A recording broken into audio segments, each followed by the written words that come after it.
Hello, this is Rojira. I'm joined with my friend Amadeus Dredd for the audio commentary of Jaws, the original. Jaws the original. How many of these films are there? There's four, but if you see Back to the Future 2, there's an ad for Jaws 19. Oh yeah, the one where it's really, really personal. Exactly. And the funny thing is, as we're recording this, recently a video was released where, and it was actually by Universal, I believe. I thought it was a fan-made thing, but it's actually a video that does trailers for Jaws 5 through to Jaws 19 in celebration of the anniversary of Back to the Future 2, which is October 21, I think. Exactly, yeah. So that this film has its 30th anniversary this year. So I guess you could say this is probably like the most like referential commentary we've done so far. You know, I mean, it gets referenced in Back to the Future 2. That takes place in 2015. This came out in 1975, That's and it.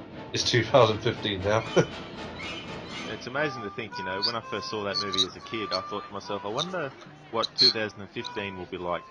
And of course, we know it's nothing like what was depicted in that movie. But oh, that also reminds me, there was a Pepsi actually have a Pepsi Perfect, which is based on the Pepsi in the Back to the Future 2 film, and they Yeah, actually I don't know what I don't know what it will taste like, but I think it's fun. Just like I think that just shows the power that Back to the Future 2 has as a sequel. I mean, it's just so like beloved and people still make references to it today. And Tony Hawk, the famous skateboarder, he actually rode the first ever hoverboard last year.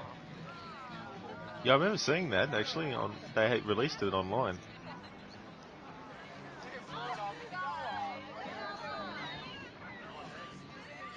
Now, of course, this is a film directed by Steven Spielberg, and a couple of years prior, he did the movie Duel, which was a television movie to begin with, but it was so successful they filmed some more scenes to pad it out so it would be a feature length and released that. And that was actually his first feature length film. And it's interesting because in this movie, he reuses a sound effect from Jewel at the end, but I won't spoil it yet. But he actually uses the same sound effect for this film. But this is a horror movie, and some people might not associate Steven Spielberg with horror because ultimately he hasn't really done many films in the genre, but this is obviously one of them. And it was also the film that pretty much secured his career. I think it was the first film to make $100 million at the box office. Yeah, because it sort of created the blockbuster. That's right, yeah. The first film to have like the kind of huge marketing and all the rest of it.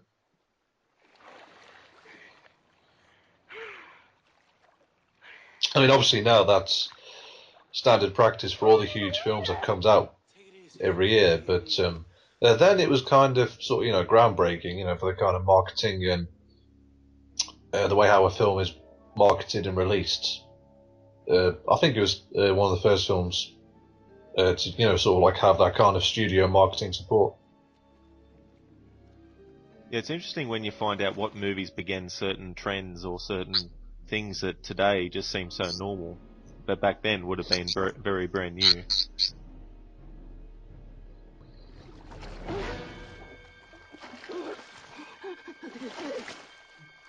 Of course, with this film, we have the amazing score by not Jerry Goldsmith, John Williams. Sorry, we just did a Poltergeist audio commentary recently, and I had that on the brain.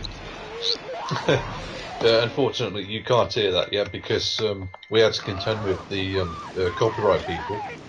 But that's we're not going to bore anyone with the details of that. But John Williams is score. I think this was the first time the two of them ever collaborated with each other, and since then, Williams has pretty much been Spielberg's go-to composer. And they've been a great team.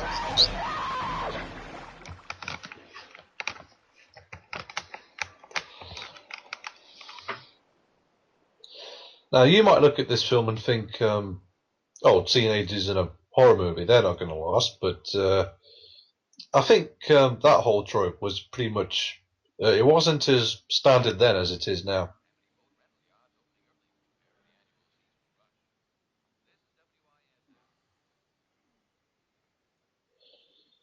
And the late great Roy Scheider as Brody. Yeah, I haven't really seen him in many films. Of course, I've seen him in the first two Jaws movies. He was on that show Sequest DSV, and I've also seen him in 2010, The Year We Make Contact, which is the film sequel to 2001: A Space Odyssey.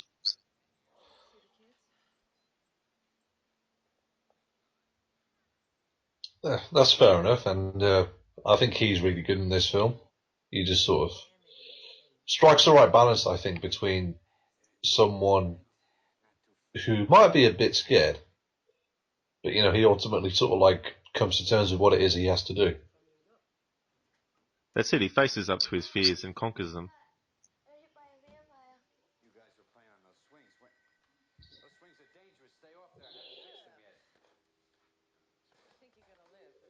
Just goes to show how you can introduce characters and give them a really good arc. This movie is a great example of that. Yeah, because I think the character of Brody, he came to this seaside town to live the quiet life, but obviously that doesn't happen. Definitely not, no. Now, I haven't read the book that this movie is based on, but there's actually a subplot where Brody's wife has an affair with Hooper. And I'm glad they didn't put that in the movie because I think it just would have added something unnecessary to the flow of the film. Yeah, I think it would have made the film go on for a little bit too long. This film is an hour and a half long anyway, and it's just about perfectly paced. Yeah, and I'm not sure in the novel the context around why she's cheating on him, but um, I guess another thing is they didn't want to, if it was to do with something he was doing, they didn't want to give the character something that might have had you going against him. But I haven't read the novel, so I don't know what the go is with that. But definitely glad it's not in it. And I think there was also something to do with the mafia as well. There was another subplot that was in there, so I'm definitely glad that's not in it either.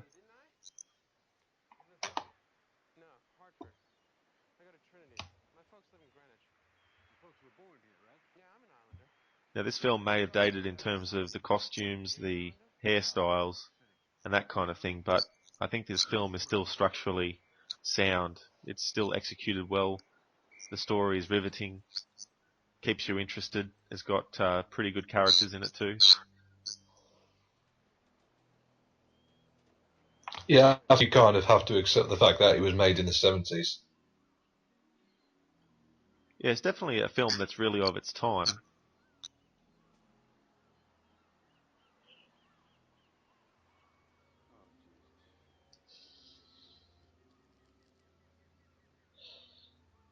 And the funny thing is, getting back to Spielberg and horror, Indiana Jones and the Temple of Doom has horror elements in it.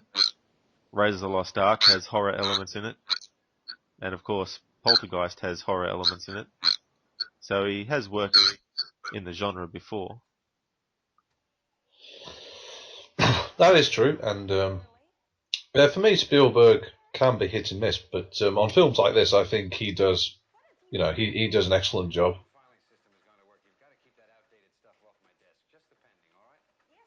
Yeah, I quite enjoyed Minority Report. That was a really good one. Not too sure about War of the Worlds remake because I did see it and I thought it was okay, but that was so long ago now I'd have to rewatch it to figure out how I really feel.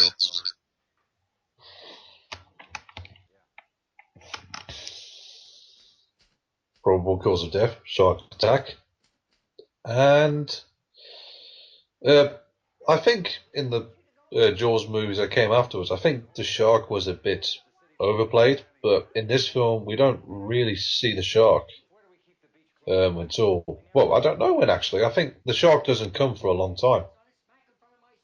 That's true. We don't actually get a really good look at it till much later, and the funny thing was when they were doing the movie, they had the mechanical shark, but when they actually put it out on the water, it caused all sorts of problems, and so in the editing, they had to cover up the shark as much ways as they could, and sort of leave the reveal until later. And it's just funny how an issue could create something that is so effective in the long run. That's true.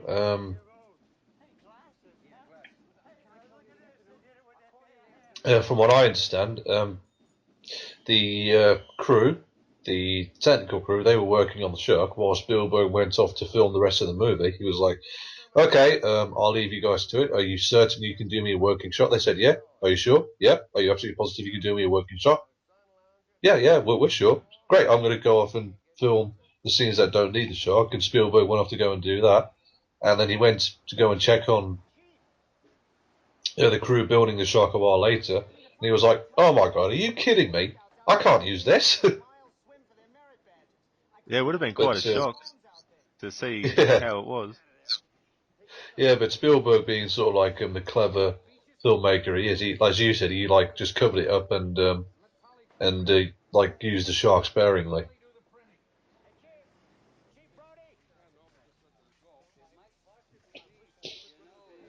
You definitely get a sense in scenes like this of the craziness of the time period, in terms of it's the celebration coming up for their 4th of July weekend, and they got all the tourists turning up to town, and it's sort of like when something really dangerous and deadly has happened, it just has to happen in a peak period. It couldn't happen when there's not many people there. No, that's the rule. The That's right. rule of horror movies. Now, I love this sequence here on the ferry. This is just so well. It's one of those one shots that Spielberg does quite a lot in his films.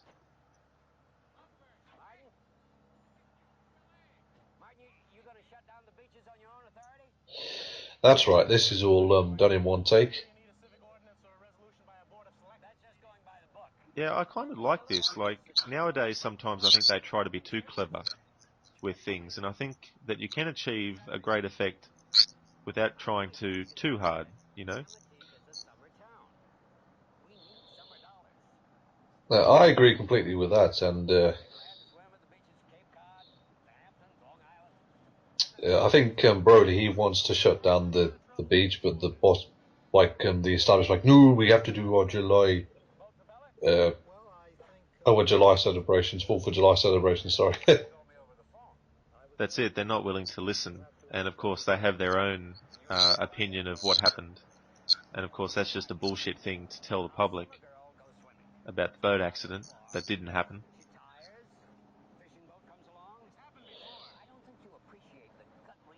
Now, I can't remember the gentleman's name, but the guy who's standing behind the mayor, he's actually uh, he worked on the screenplay for this film, I believe. Oh, nice.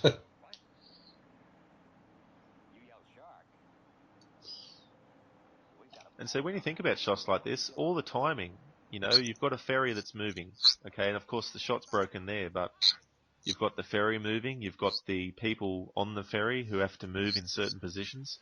It just goes to show how difficult it is when you actually think about it. When you're watching the movie, it all looks seamless and smooth, but when they're actually filming it, it's quite difficult.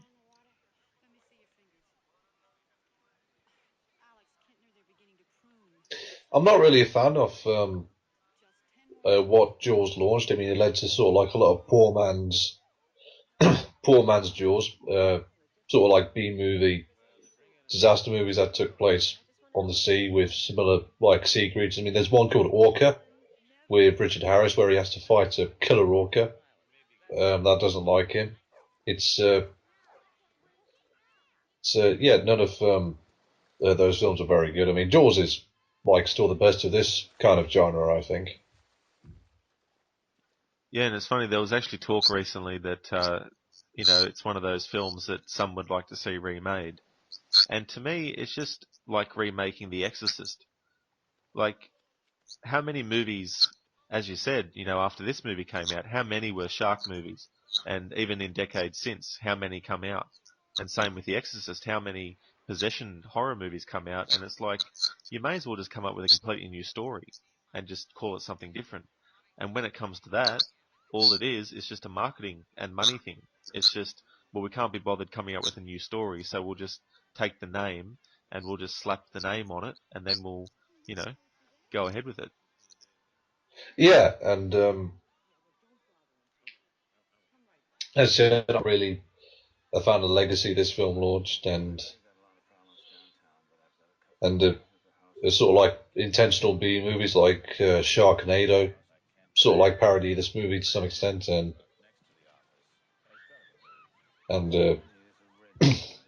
I mean, I suppose it's like, people say, well, you're not supposed to like films by the Asylum. They're made bad on purpose, which is, if you ask me, is sort of like a bit of a cynical way to go about making movies. Well, yeah, I mean, the way that they do things is obviously they see what's coming up and then they go, right, we'll just do our quick, dirt cheap version of it and release it before it actually comes out.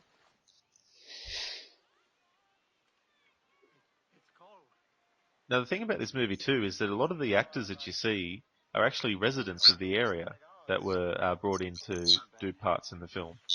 And I think that adds a lot of realism to this movie as well.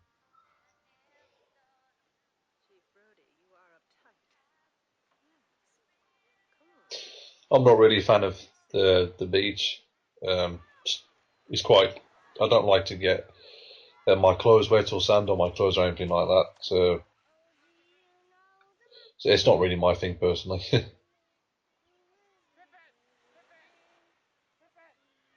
I especially wouldn't like to go swimming out in the ocean. Nah, definitely not.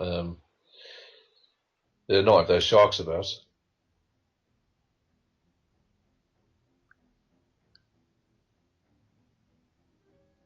I love that music.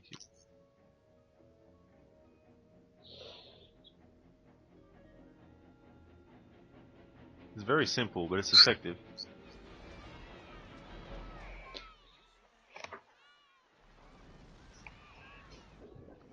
And of course, this is no fake event happening. It's no prank. This is really a shark attack.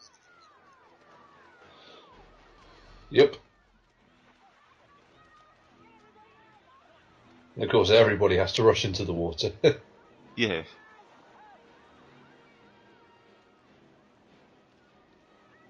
But imagine that. You're just going to the beach. You want to have a nice, relaxing day, and this happens. And, you think about the families that have to also go through things like this, and it's just something you wouldn't really want to go through. And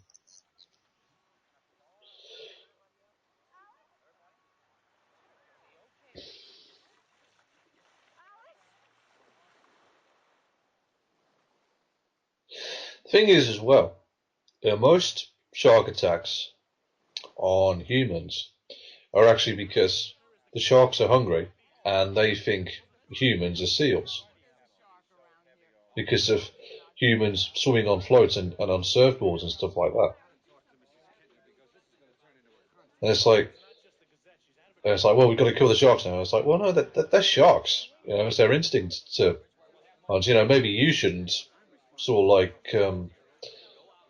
like allow people to swim in an area where sharks congregate. yeah, I mean, you're sort of going into their territory. So they've been around since the dinosaurs. They're sort of like perfectly evolved hunters. Yeah.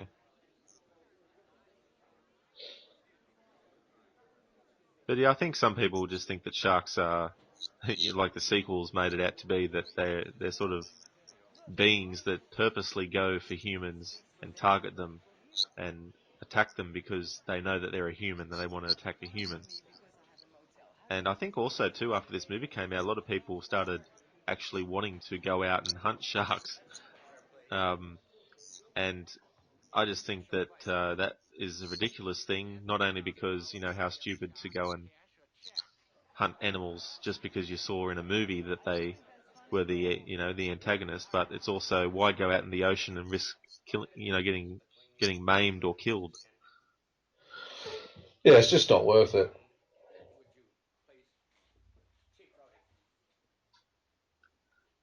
A lot of people from the time that this came out would say that this movie made it so they didn't want to go swimming for quite a while. Yeah, like Psycho was the movie that made people not want to take a shower. This was a movie that made people scared to go back into the water. Yeah. And it just goes to show how a lot of people were really seriously fearing that any time they went into the ocean, that a shark was going to come out, as if the shark's just sitting there waiting for people to enter. And as soon as it notices someone's jumped in, that's when they go and strike.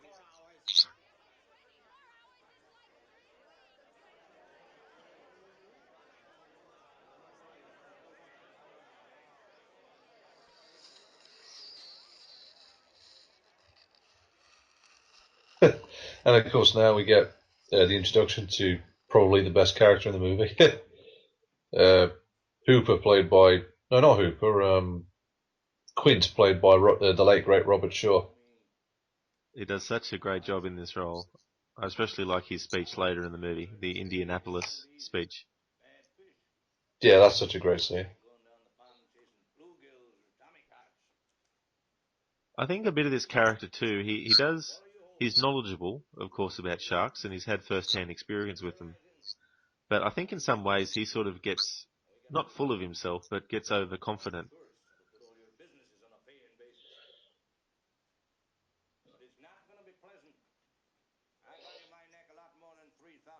And of course, Robert Shaw, he was British, but he just like this is a role in which he just gets completely like absorbed into, like he just like becomes Quint. Yeah, I mean, the only two movies I've seen him in, first, of course, was From Russia with Love, and this movie. I never actually saw any other films that he's in. I saw him in the war movie Battle of Britain, in which he plays an RAF officer.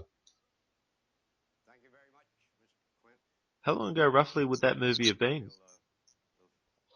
1963, I think. Oh, okay. So like Robert Shaw was one of the sort of like man's man, sort of like tough British actors from the time, like and Oliver Reed and Richard Harris. Yeah, it's funny, like I'm reminded of the Christian Bale incident on the set of Terminator Salvation and how he went off. And at the time, it was touted as if it was something new that had happened. Like it was something like that actually happens on a film set. And, if you look at actors like Robert Shaw and Richard Harris and Oliver Reed, I'm sure that, there might have been some moments where they got hot under the collar and went off at people or things like that. It's just that in today's age with social media and that, it gets blown up really quickly. Yeah, that's true, and I don't believe that was Christian Bale's fault entirely. I think when you sort of like look into the director McGee's sort of reputation, and you hear about fights constantly breaking out on his sets, and the fact that Bill Murray, apparently one of the most nicest, laid-back people in Hollywood, punched McGee in the face as well on the set of Charlie's Angels. Well, I think that says it all, and the fact that Christian Bale has worked with the likes of Steven Spielberg when he was younger on Empire of the Sun. Uh, and Spielberg said he was a joy to work with. I think you sort of like have to sort of take into consideration that there's always like one more than one party at fault. Oh, there is, there's always different parties that are involved in how things turn out. And, it's not all either or, it's like, it's not one way or the other type thing. There's a lot of in between areas, a lot of variables at work. You just don't know the context of things too.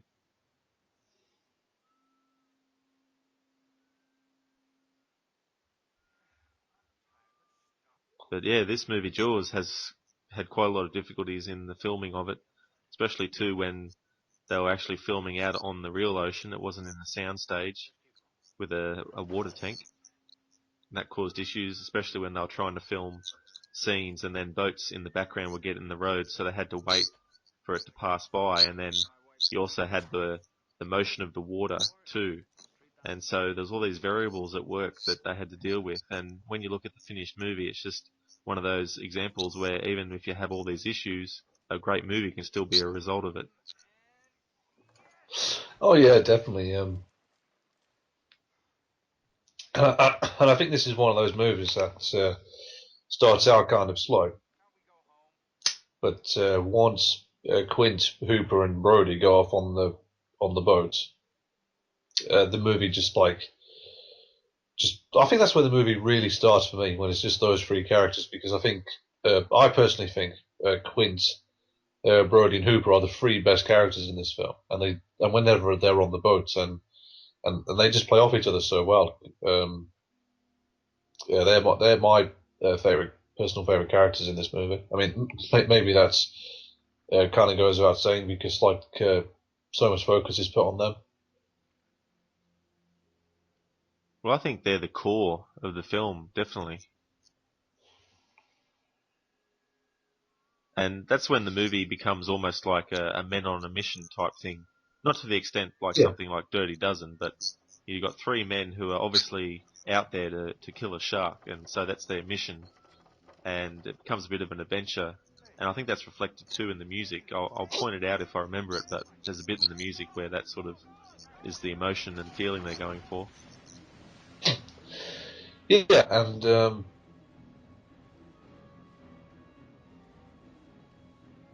I think the movie just I like the first half, because what it does is it sort of like builds up and sort of like adds a bit of a mystery, and it makes you wonder, is it actually a shark that they're dealing with? I mean, obviously you know that it's a shark. I mean, I don't think there's that much ambiguity, but sometimes I do watch this film, and I like to think maybe Spielberg was trying to say, it might not be a shark, it might be something else. Yeah, I think that can also play into making the audience second guess themselves too.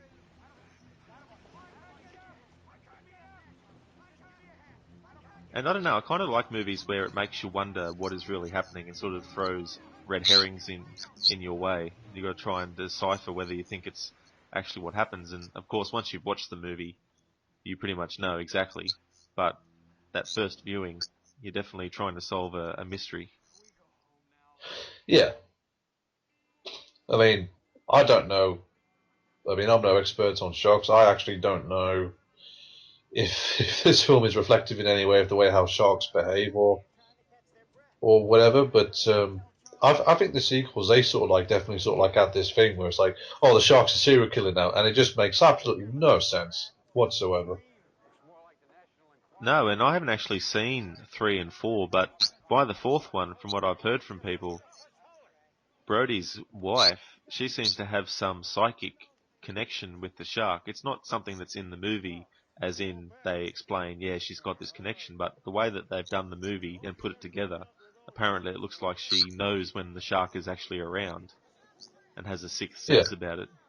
And also the shark is like, yeah, a serial killer, sort of hunting them down, remembers that their brethren was killed in the previous movies.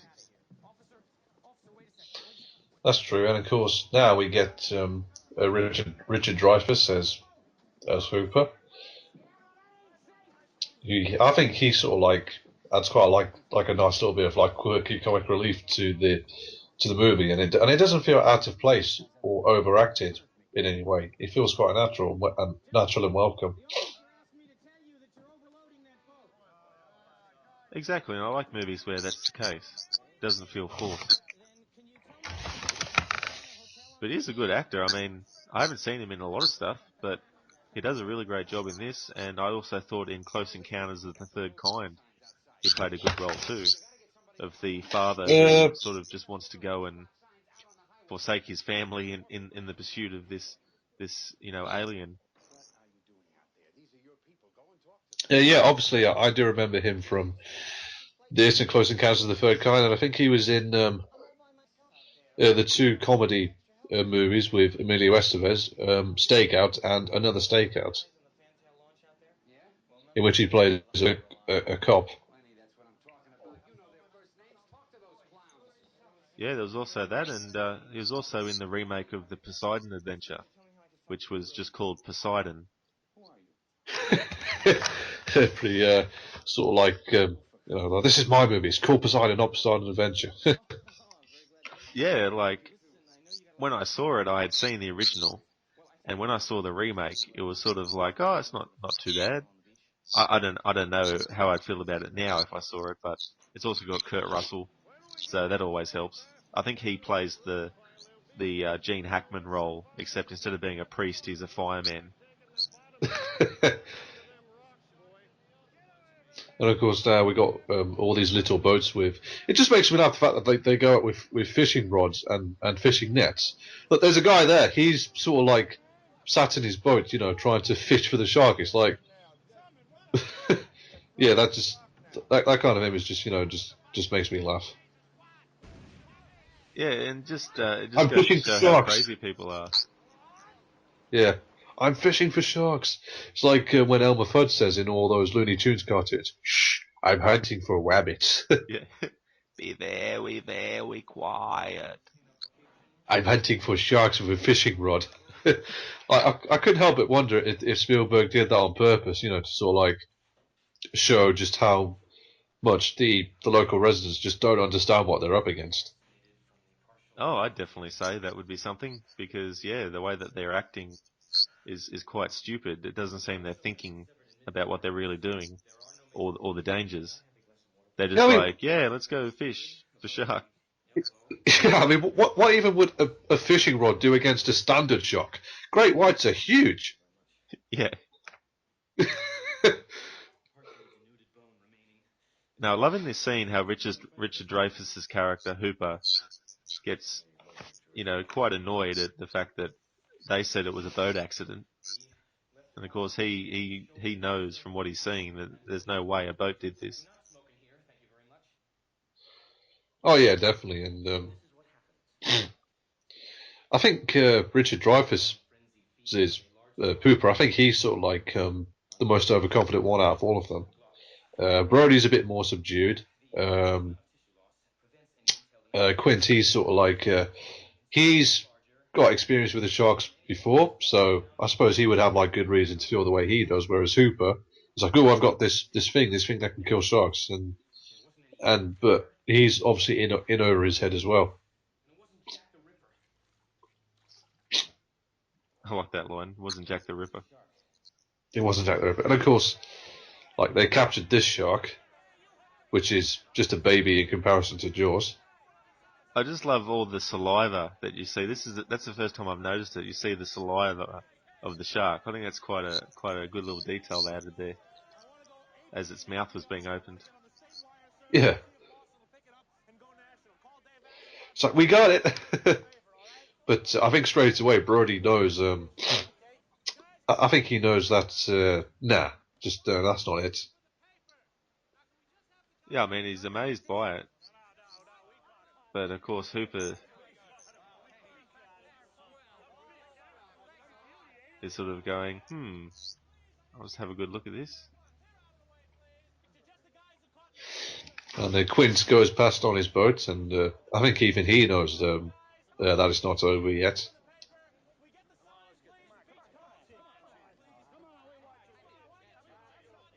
Yeah, it's definitely not over. It's a false sense of security, and it's kind of like just a way to get publicity out there from the mayor's point of view to say, look, we got the shark, so it's okay to come visit here. Yeah.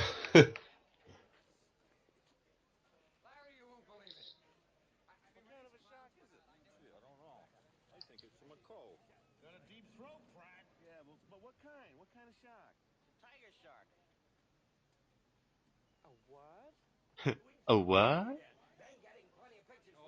That was a great bit of acting. What? That's Oscar-worthy stuff there.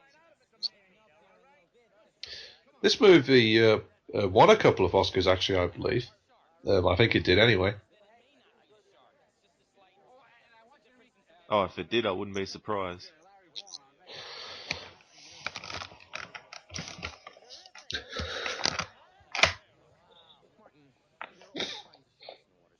I never really noticed it before, but Brody and Hooper, they wear similar glasses. Oh yeah, this is a detail I never noticed myself either.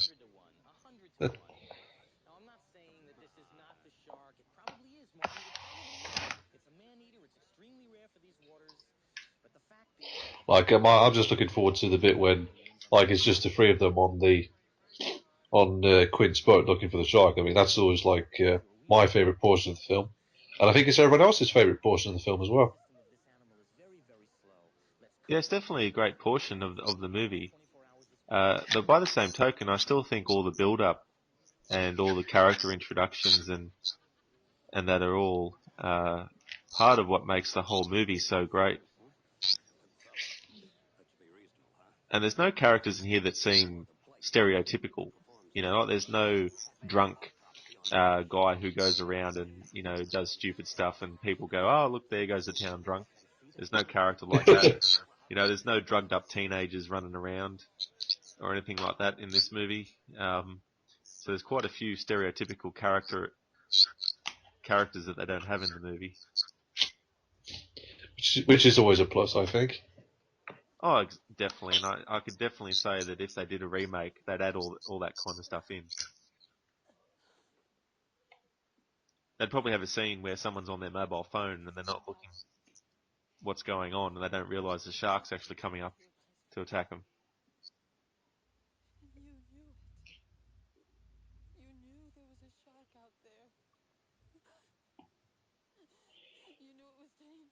So these kinds of scenes are tough because you've got a character who has lost her son in the shark attack. You've got Brody who warned the mayor about this, and yet he still sort of has to be the one that takes the brunt of the mother's pain and suffering. Not to say that her pain and suffering isn't relevant or anything. It's just that it's one of those moments where you just wish you could say to the character, I'm very sorry for your loss, but I did tell, I did warn, the mayor and that about this. But I guess, you can't really do that in some circumstances. So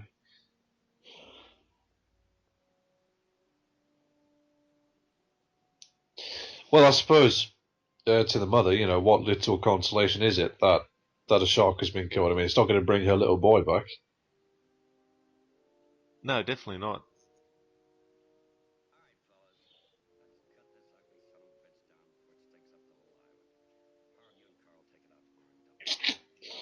Another little detail I noticed is the fact that there's no sort of like red clothes or red furniture or red cars or red sort of buildings in this movie. The only time you see the color red is when there's blood. Yeah, that's a good point. Now, this scene here at the dinner table, I believe that one of the later movies tries to emulate this, and I think that sounds to me like a desperate attempt to try and make it similar to this first movie.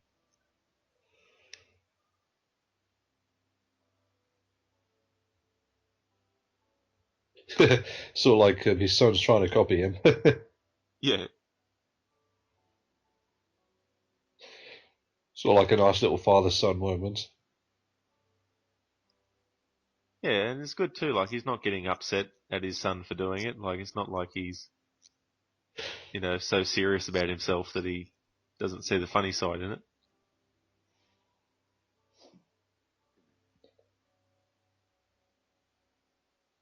And I just think it all helps in making you care for the character as well. And the thing is, I think the actress, I can't remember her name, the one who plays Brody's wife, she like does such a good job in this film, whereas she's pretty terrible in Jaws 4. So I can't help but wonder if that's a directing and writing thing. I mean, it has to be, if Jaws, I mean, well, it must be if Jaws 4 is as bad as it is, to go from Spielberg's like well crafted film to something like that where the shark is quite literally a serial killer. Yeah, I don't know if I'm getting this correctly, but I think her name might be Lorraine Gray, but I'm not 100% sure. But yeah, I think she does a pretty good job in this movie. I mean, I haven't seen the fourth one, so I don't know from first hand, but from what I've seen and read in clips and things like that, it just seems like, yeah, differences between night and day.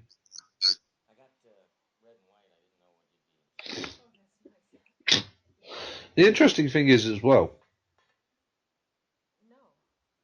we're sort of like getting sort of like a sense of what kind of character Hooper is. I mean, he's he's sort of like I think he's like still feeling overconfident. Like I'm a university student. I've got these like new weapons that can kill this shark, and it's like it's like whenever I watch this film, I can't look at him and think, "Yep, he's gonna die." Well, spoiler, he doesn't. He doesn't know, but I think that's a bit of a red herring, sort of like Spielberg trying to think, yeah, look at this guy, look at this sort of like quirky sort of guy who never shuts up. Guess who's gonna die? Now, it could be wrong, so I just still want to say spoilers though for people who haven't read the book, of which I'm one of the people who hasn't. I think in the book he dies, Oh, okay. but I'm not 100% Yeah. sure on that.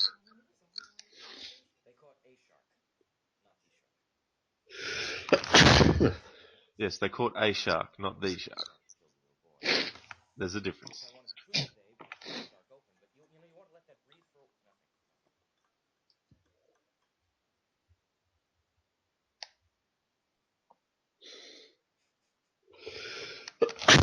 Oh, excuse me. Oh.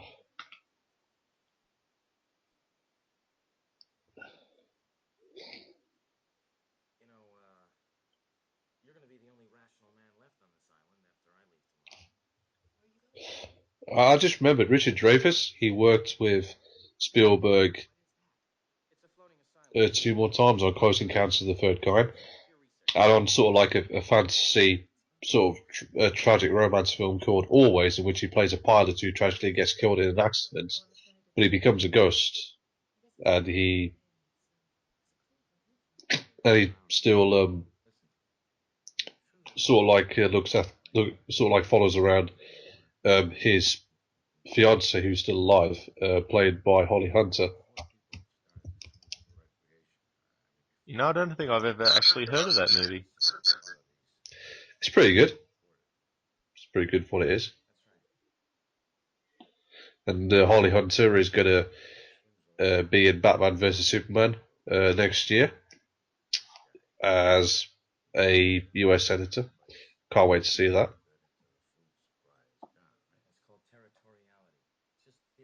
Yeah, I can't wait to see that either.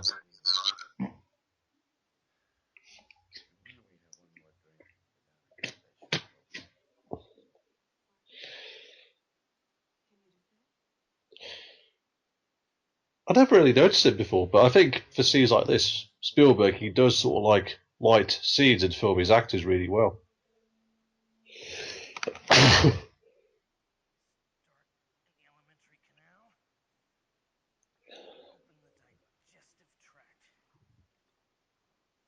Just imagine the smell of this.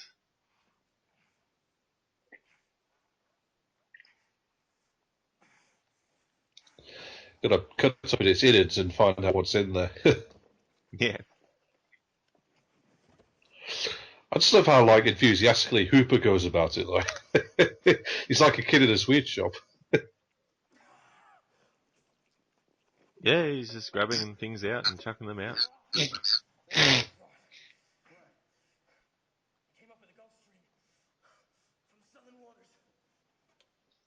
License plate. 007. Louisiana. Louisiana. Now, I wonder if that was actually intentional because Steven Spielberg is a James Bond fan. He is, yeah, and he always wanted to make a Bond movie. Yeah. So I quite like that little reference there with the number plate.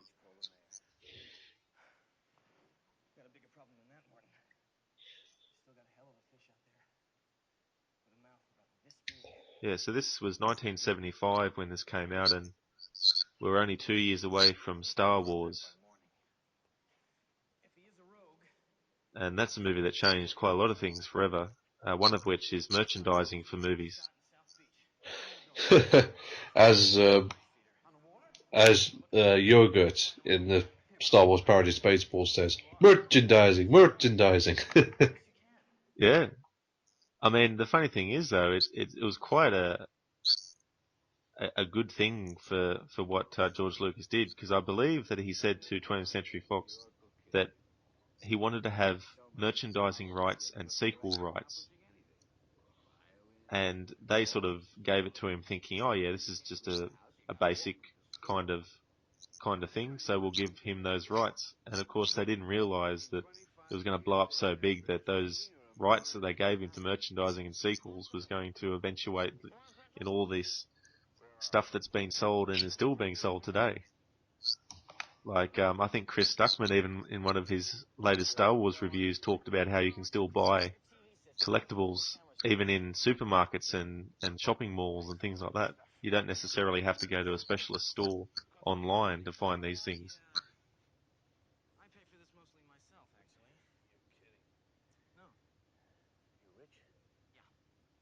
And there were some video games based on Jaws. There was an NES game. There was also, I think, either one or two PS2 Jaws games as well. There was a Jaws game on PS2. There was, yes. I'm pretty sure it's Jaws Unleashed. Oh, I never heard of that, but I've heard of the horrible one that came out on the Super Nintendo, which the Angry Video Game Nerd, aka James Rolfe, reviewed, and apparently in that game, you're on the boat that Quint, Hooper, and Brody are on, and you go around trying to find Jaws, and you sort of like, apparently, you can't go 2 feet without bumping into Jaws, and you end up having to fight him.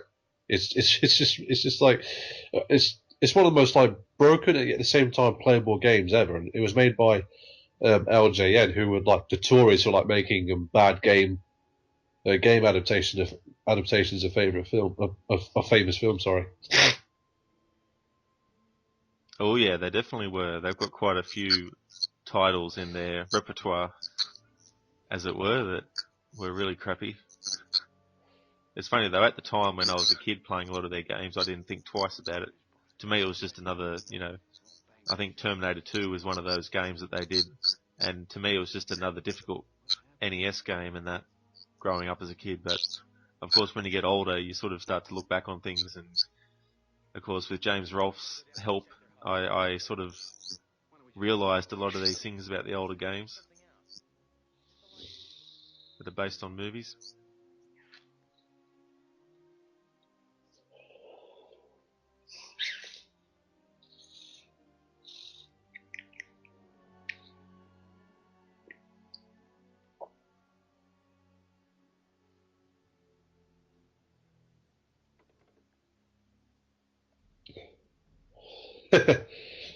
Yeah. In this scene, they're kind of like, okay, you go in the water, you get it. What? Actually, no, it's Hooper. He's probably got a wetsuit, and he's going to go investigate the mangled boat that they just found.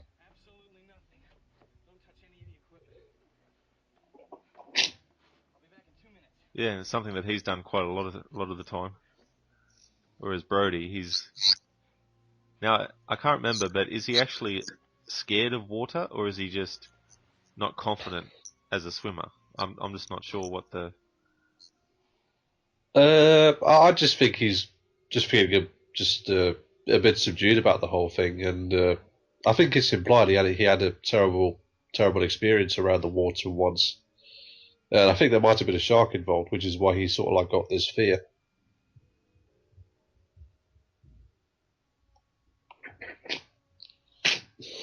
And of course, he's the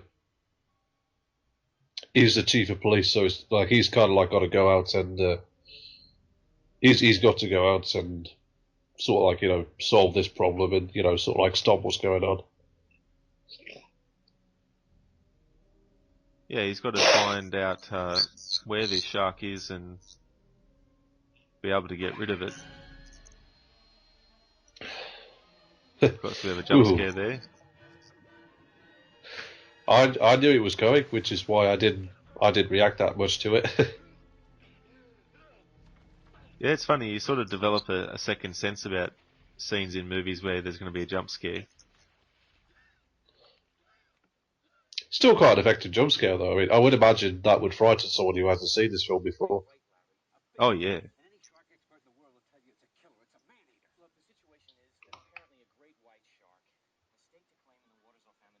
Now it's so funny. I remember as a kid watching movies, and you'd see everything play out, and of course, as a kid, you just think that what they filmed is done in the same order that you see it, but it's obviously filmed in different sections at different times, and you might be starting the movie at the middle of it when you're filming it.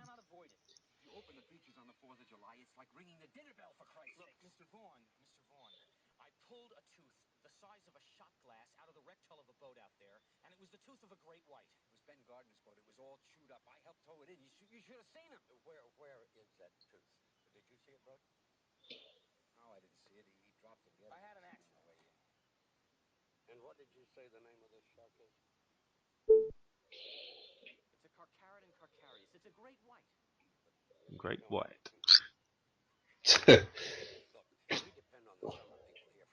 I love this scene where Hooper's like, "This thing is a killing machine. It swims, it kills, and it makes sort of like little baby sharks, and that's it." Yeah, that's its existence.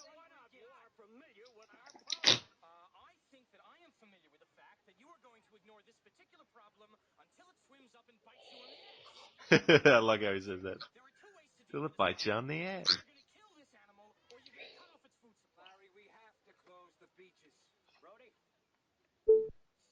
Could you The imagine if? vandalize. Oh yeah, with the vandals and that. Could you Yeah. imagine with social media today how there'd be a lot of memes and things like that coming up? So, in a way, this is kind of like a meme back in the 70s. Yeah, it's quite a funny one as well. Now, some might argue that, the more comedic scenes in this film sort of like clash with like the more serious scenes, but I think it's sort of like adds quite like a bit of sort of like like a funny levity. That's sort of like just makes you think, oh, okay, that's that made me chuckle. Like the vandalized sign and sort of like some of Hooper's mannerisms. I would say in these scenes. Brody is a straight man, whereas whereas Hooper's like sort of like the comic relief.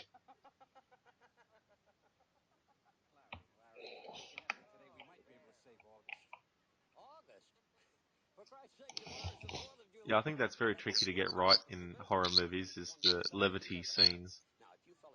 Yeah, but Spielberg being Spielberg, I think he makes it work. Yeah, yeah, he's quite good at that. See, he's one of those directors that does a different genre. He doesn't stick to one genre all the time, and he can jump in between different ones. Not to say that you can't have a movie that he's directed that's bad, but as a director, one of his skill sets is being able to do different genres. Oh yeah, for sure. And I think he does sort of like strike a good balance in this film.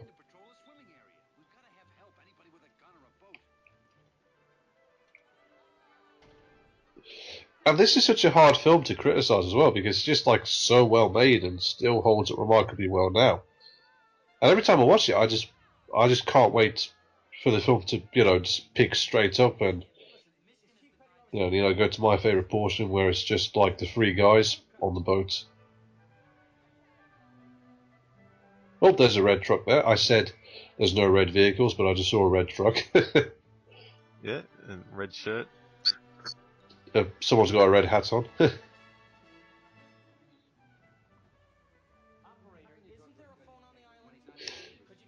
But I mean, it might be because obviously when the shark attacks and kills, there's blood.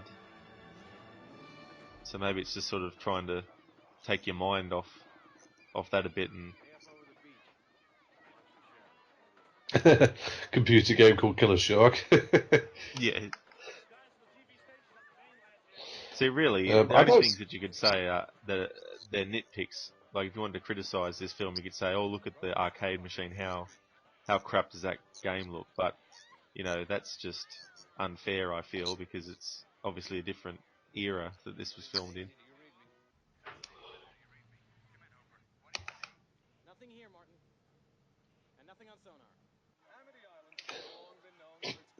Now, this is the author, Peter Benchley, playing this reporter here. Well, oh yeah, that's true. He was more or less satisfied and really happy with the way how this film turned out. Oh, it's good, Like I'd, I'd probably be the same if I had written a novel like that and then it was made into this movie. But it kind of reminds me of the whole Shining debacle, where Stephen King didn't get on with Stanley Kubrick. Like he just wasn't happy with the way how Kubrick filmed his novel.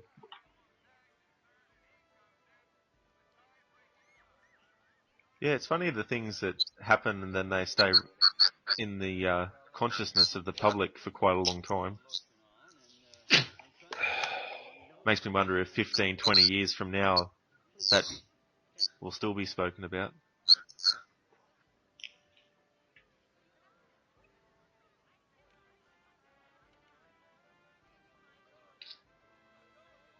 Well, I would personally say authors they do sort of maybe have more of a right than anyone else to feel as though uh, if they feel as though a filmmaker does an adaptation of their book and they feel as though it was a disservice, then I would personally say that they perhaps have more of a right to feel that way than anyone else. Um, some would argue, oh, that author, what's he talking about? But it's like, well, no, he put the work in. You know, his book is the reason why like this movie exists. So got to give him some credit. Yeah, I guess the thing is too, they spend so much time crafting it, sometimes years, coming up with the story and working on it. Yeah, and I think Spielberg he did spend a long time sort of sitting down and talking with Peter Benchley, is it? That's it, yeah. Yeah, yeah. He spent a long time sort of sitting down talking like Peter Benchley. Oh, I've got to take this out. Is there anything you want me to leave in? And all the rest of it. And Benchley was more or less satisfied with the screenplay they came up with.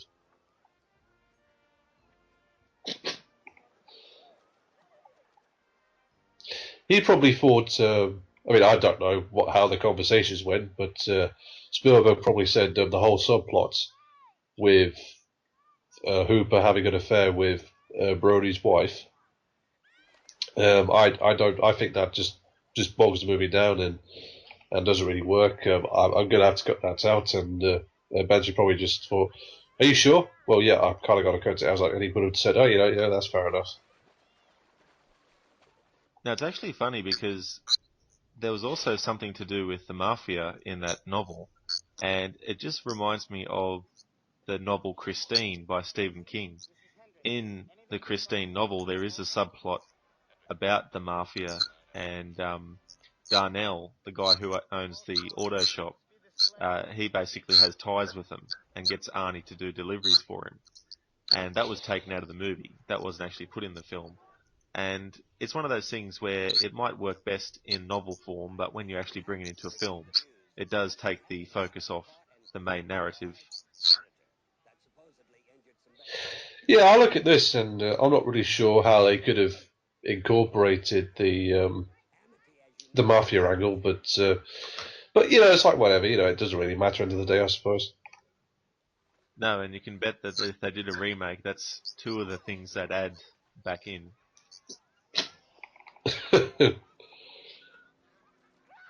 And I don't know, love Well, triangles is a tired trope, I think, in films.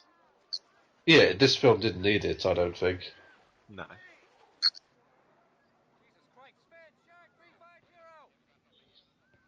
It's funny, that actor there that just yelled out, he looked a bit like Crispin Glover.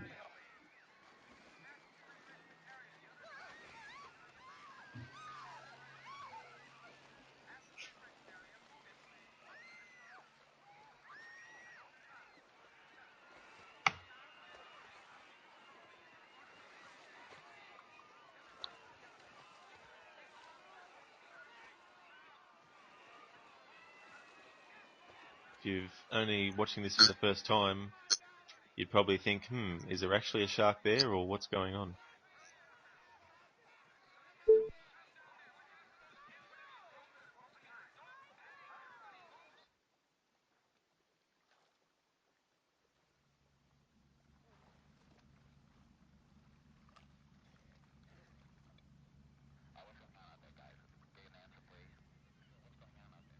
And of course, it wasn't a shark.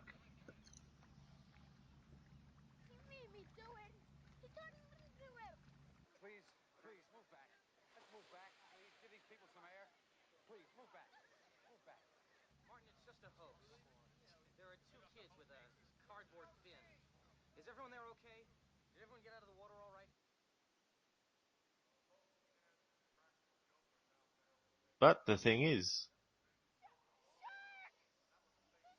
there actually a shark, after all?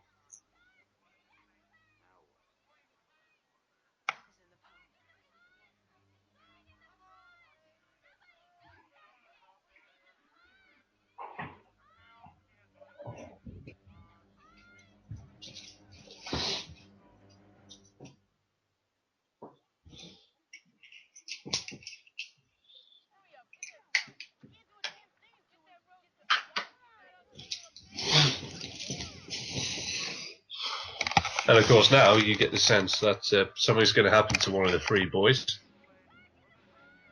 Yeah, it's all building up to this.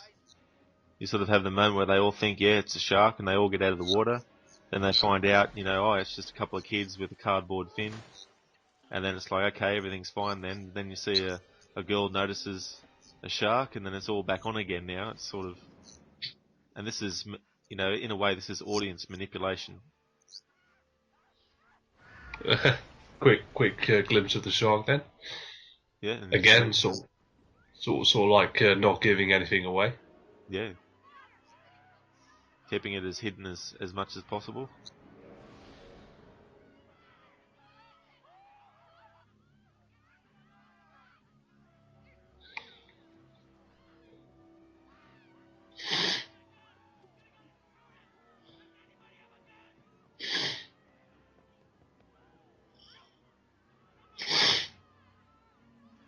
I believe Brody's son was in the water as well. Yeah. Which just adds more to the urgency, because then it becomes, also a personal thing that's happened. So right now I've got to go after this thing. Yeah.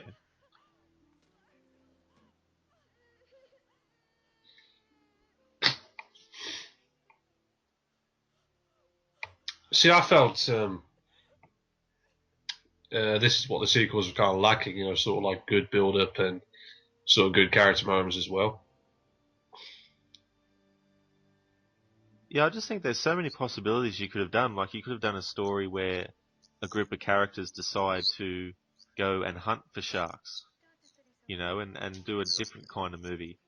You could still do a movie that had a lot of seriousness into it and that kind of thing. You might have some moments of levity between the characters as they're going out to sea and that kind of thing. But, I think just going, let's just put the shark in SeaWorld, and things like that. Well, that's what they did in Jaws 3D.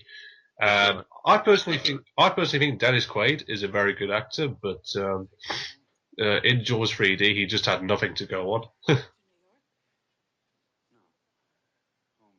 It's one of those cases where like talented actors like him and Lewis Gossett Jr. they just tried to make do with like the crap material they were working with, but they just couldn't save it or anything like that. They were just dead. It's just Jaws 3D was just dead on arrival, and then they tried to revitalize it with Jaws 4. And it's like, yeah, no, look, just we've had enough now. Just the shark needs to stay dead. Yeah, it's like, I think it's time to leave it now and just let it rest before you ruin it too much. I actually think Dennis Quaid would, if they have to recast Indiana Jones, I think Dennis Quaid would be a good choice.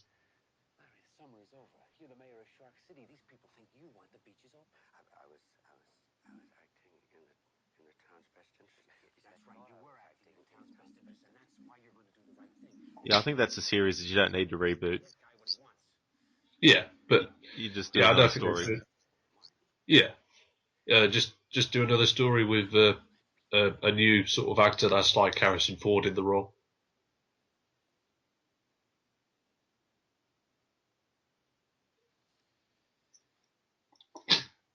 And obviously, Indiana Jones was sort of like a few years from now, but Yeah, about 6 years off yeah. from Raiders. Imagine if Harrison Ford was in this movie.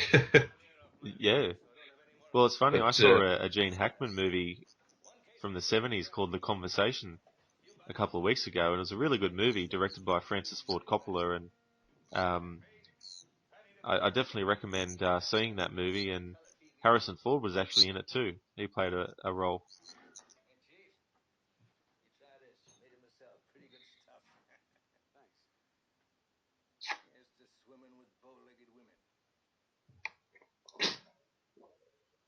and now we finally get to the portion of the film where it's just going to be Quint,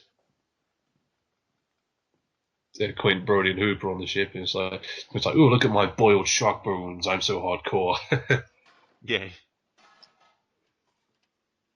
See, and that's also something for the audience too. It's not just him, you know, doing that for those two characters for the sake of them. He's, like from our perspective, it's like, yeah, he's definitely a shark hunter. He knows his stuff.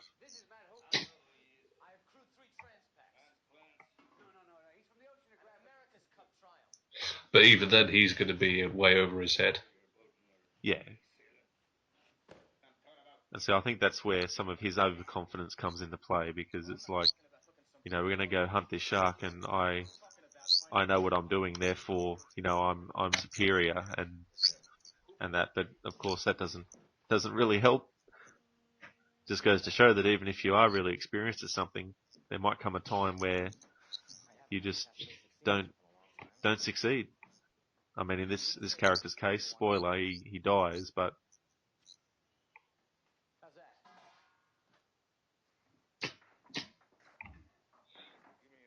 Those soft hands. yeah,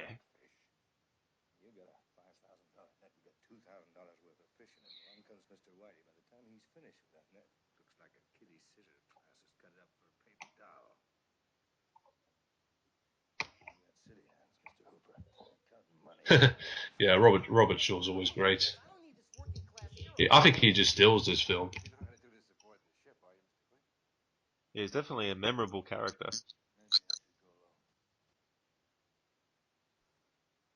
Now, the funny thing with this franchise was I actually saw Jaws 2 first. It was on television one night. I was probably about 10, somewhere around that age, and saw it on television and watched it.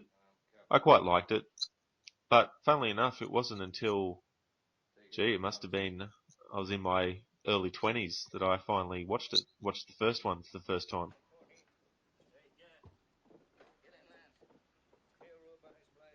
And ever since that first viewing, I've always felt that this movie is a really good one. I actually bought the Blu-ray that came out a few years ago. It was part of the Universal 100th Anniversary Collector's Series.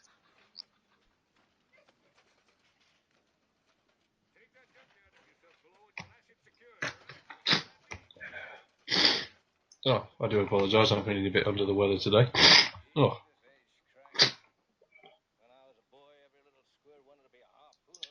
so how good would you say the Blu-ray for Jaws is? I think it's excellent. I mean, I don't know on VHS if I would have noticed, or on DVD. I don't think I would have noticed that bit with the shark that they found and killed, and they opened the mouth and you could see the saliva and spit. I don't know if I would have seen that on those other versions. So that was something that really stood out. But everything looks great, like the colours are fine, and Yeah. I love the way how he's like, you get the cage, you put the shark in the cage, you go in the cage with the shark. yeah.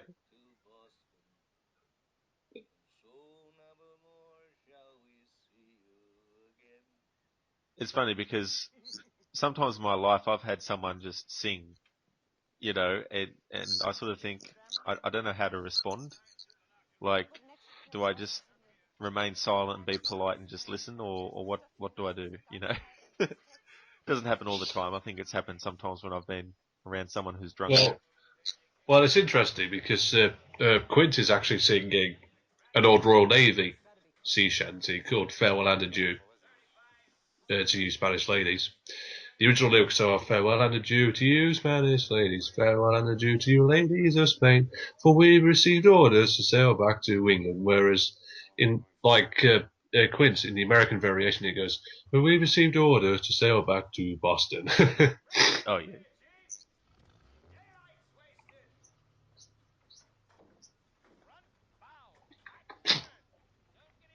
See, I think that subplot with Brody's wife cheating on Hooper wouldn't have really helped for a scene just like now when she's saying farewell.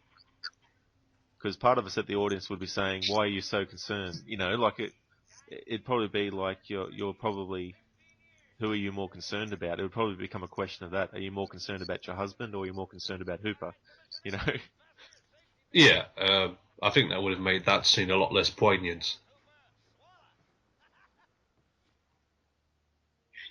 And of course, the symbolism of watching the boat go away through the sort of like the jaws, the jaws of the shark's mouth. Yeah, it's almost like just like they are. We're also going into the shark's world. Because most of the movie, the shark's been coming into our world type motif. Yeah. Now, for me, this is where the film sort of really gets going. I mean, how terrifying do you think it would be if you were one of those three men, like stuck on a boat in the middle of the ocean with nothing but a giant killer shark for company? Yeah.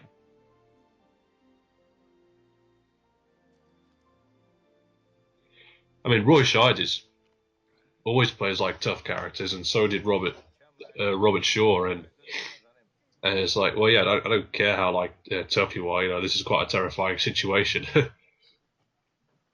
Yeah, and I think sometimes, we might look at a situation from the outside and think, oh, that might not be too scary, but when we're actually in that situation ourselves, it's a different perspective then. Yeah.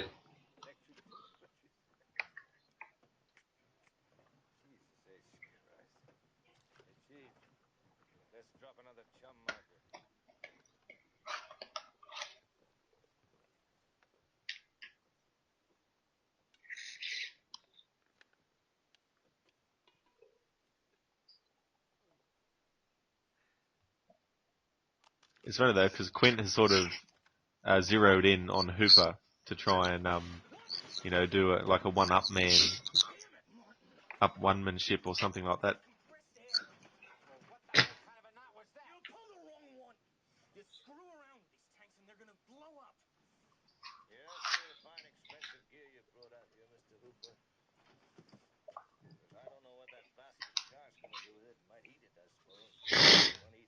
Now it's interesting too if you think about the shark because it's obviously now out where they are, and it's kind of like you wonder, has the shark just moved on from that area now, and is he going out somewhere else?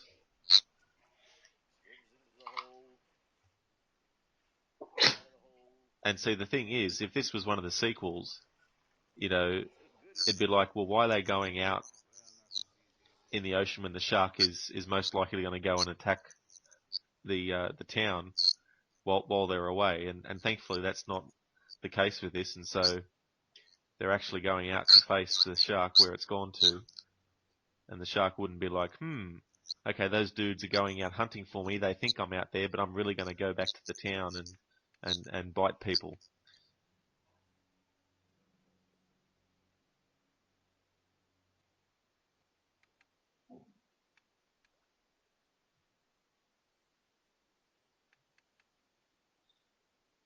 Now, what do you think about this movie, Richard, in terms of, do you think it could be classified as a monster movie?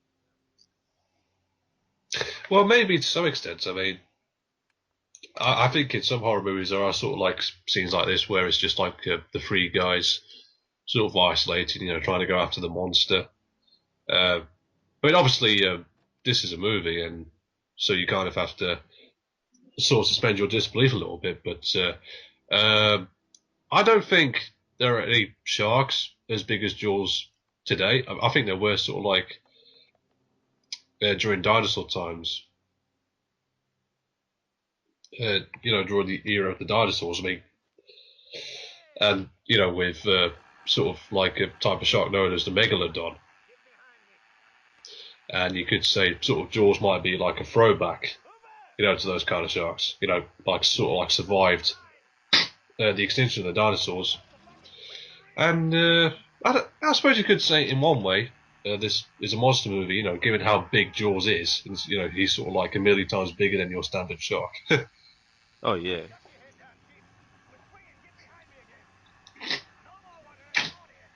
Would you say it falls into that category? Well, I think it comes very close to falling into a monster movie type category. I was just reminded of the movie Tremors too. You have a similar situation where you've got people hunting after the monster instead of just hanging around a certain area. Um, that's what made me wonder if you could classify this as a monster film, because you've got these characters who are out here and they're going into the territory of the monster, so to speak, the belly of the beast.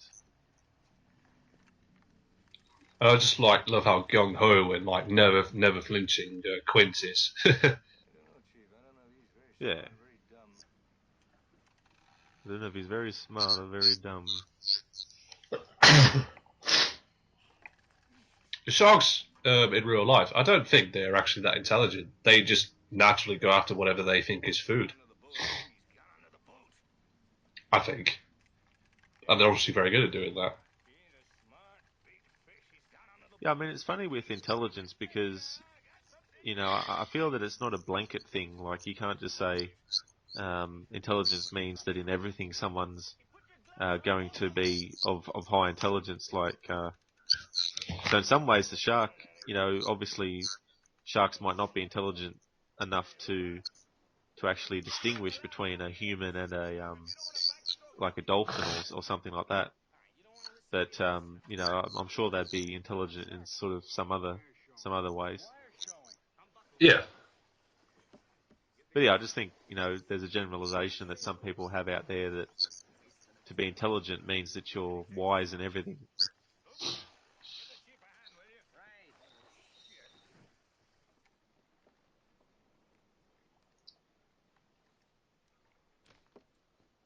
And I love how you got the rocking camera to go with the fact that they're on the ocean with the rocking of the boat. sort of just makes you feel as though you're on the boat itself. That's it.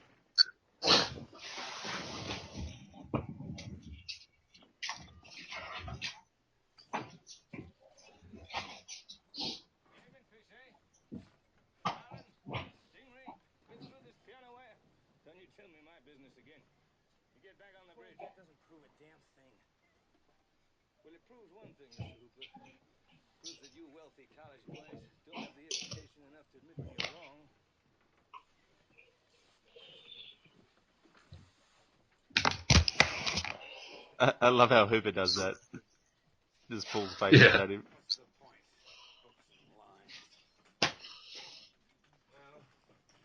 He even continues it as he's climbing up. Yeah, Hooper isn't a character who likes to be told what to do. No.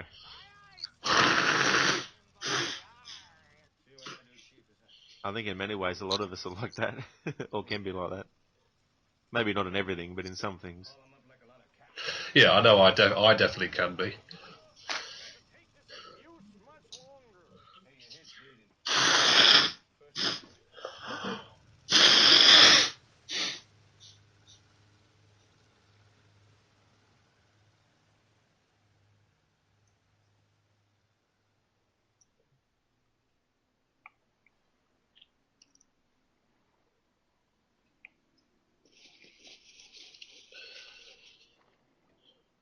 I definitely think them filming on a real ocean adds a lot to the authenticity of the whole movie. Just like having a lot of locals of the area be in the movie too.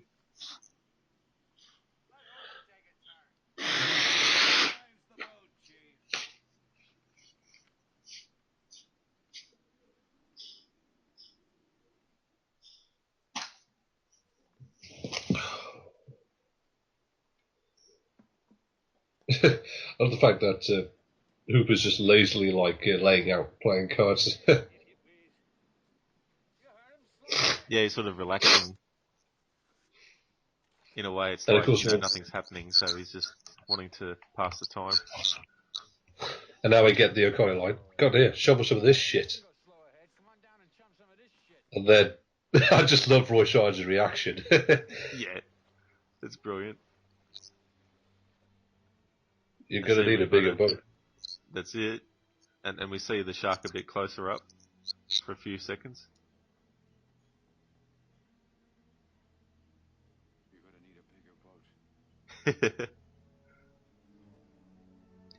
So that humour to me is really effective. Yeah, I think Roy Scheider, he just plays that scene perfectly. Just by how he just reacts and sees the shark and walks backwards. Yeah.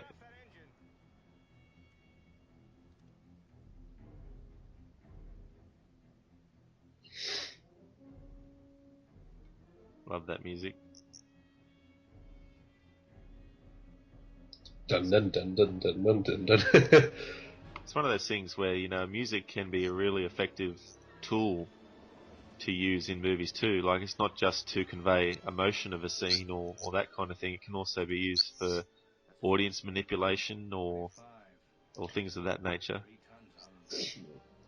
Yeah, and some could argue, why does the shark specifically go for these three guys? And it's like, well, no, if you think about it, they're hunting the shark. It's not the other way around. Yeah. I mean, symbolically, they're entering into his domain now, whereas before the shark was entering into theirs. And it's like, to kill the shark, they've got to go out to its lair, so to speak. They can't just expect the monster to return and hang around where they are.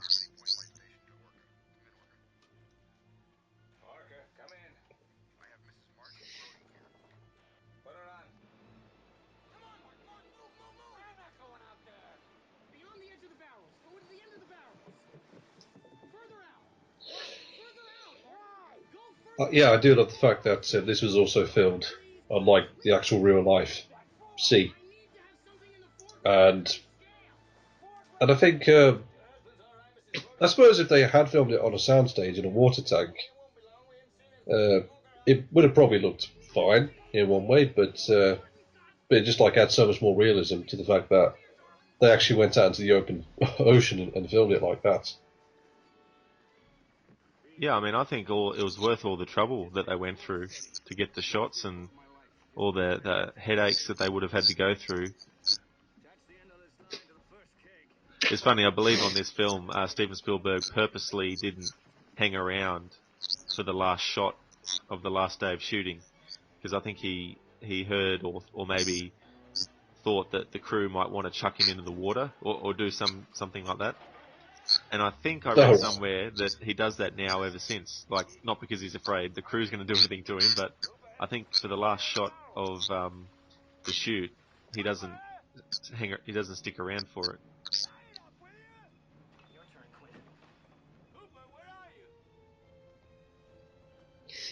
And of course, now we've got the iconic barrels, the marker barrels. Yeah.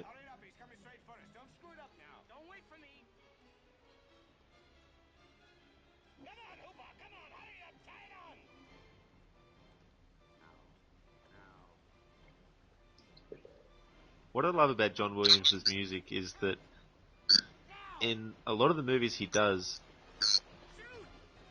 you can definitely tell what his style is. And the funny thing is, even though you can tell what style he has in most of his movies, it doesn't sound as if he's reused anything.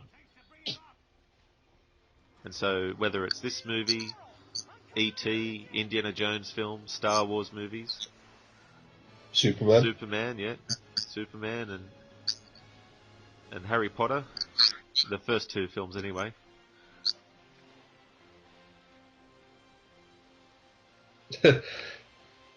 Now the film has sort of got a bit of an adventure feel to it, with the music and the barrel being poured under the water. And of course, they're like, how can he be strong enough to do that? Yeah. To Just goes to show his strength.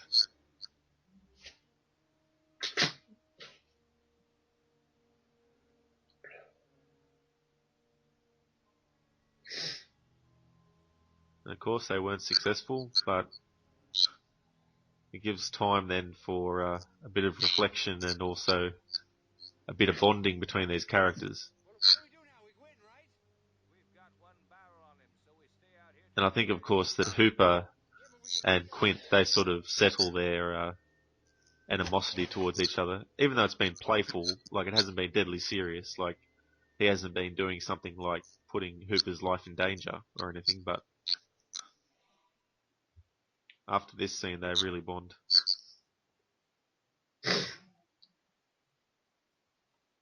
It's like they've all been through a bit of an experience, even though it's not all over yet. Yeah, and they compare scars. Yeah.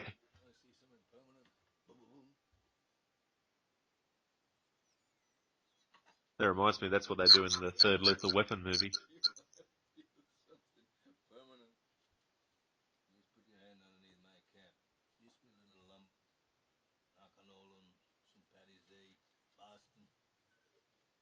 Except in that film, it's a different context because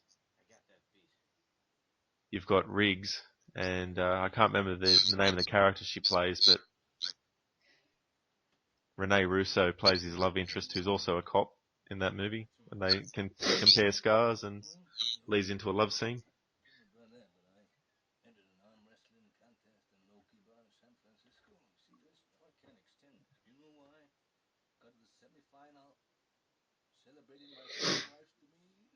I like little details how the light's just swinging.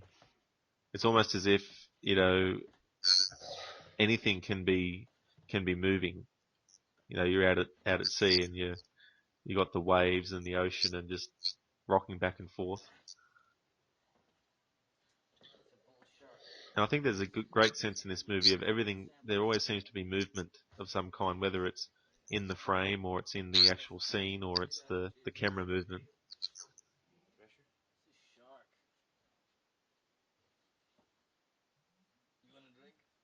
I drink to your leg. Let's drink to our legs. And of course, Brody's only got like one little tiny scar. He's not. That's not anything to shout home about.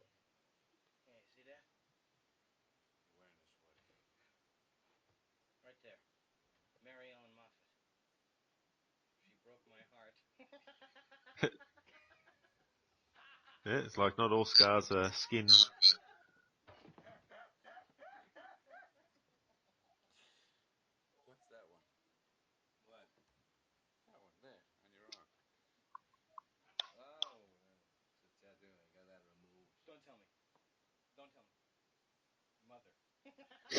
The USS Indianapolis.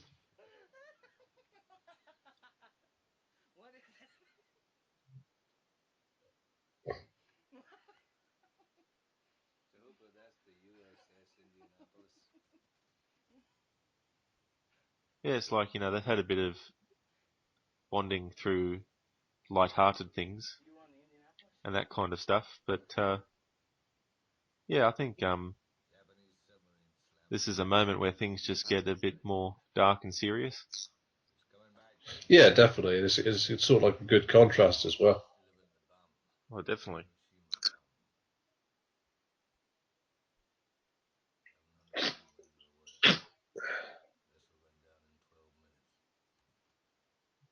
Sort of like clues you in into who Quint is and what he's about and why he has such a personal vendetta against sharks. Yeah, it seems like this that to some people it might slow down the movie, but I think it doesn't because we've reached a momentum shift where it's now sort of not completely halted, it's just gone a different route for a while, which is a more reflective sort of it's like a verbal flashback, and I think in a remake again, they'd probably do a flashback scene. They'd probably, instead of actually having just a guy talking, they'd either have him narrate over it or they'd just go directly to the scene. Yeah, because this film doesn't need a flashback. I mean, it's just purely Robert Shaw's great performance. Yeah.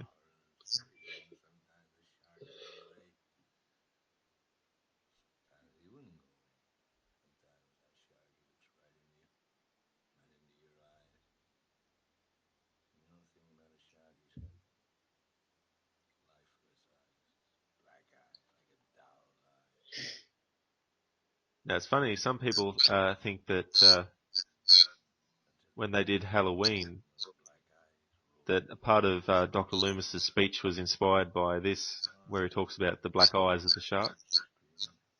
Well, it might have been. Who knows? Yeah, I mean it's quite possible. It's a similar sort of thing, like explaining how something that is might just seem like just some mindless thing actually has some dark sort of aspect to it.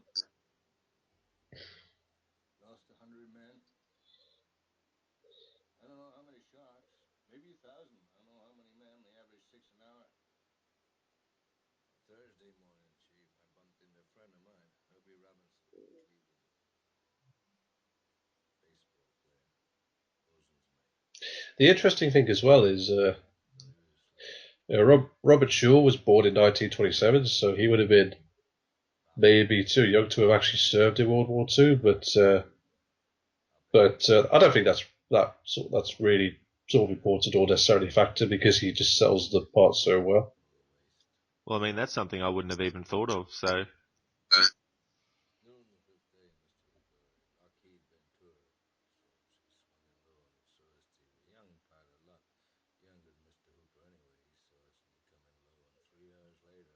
so even in this shot, you got the shadow of something moving.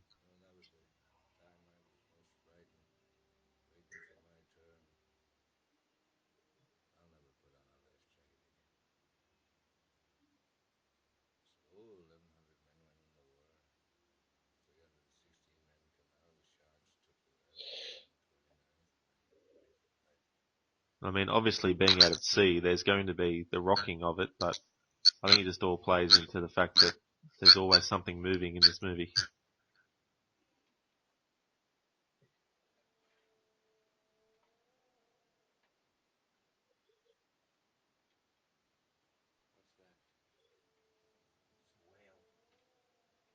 Show me the way to go home.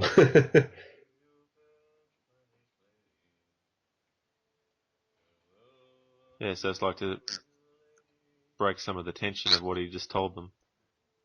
Yeah, like even looking in the background, just seeing how vast the sea is. It's like they really are in the middle of nowhere, with only Jaws stalking them to keep them company. Yeah. Reminds me in one way of Titanic.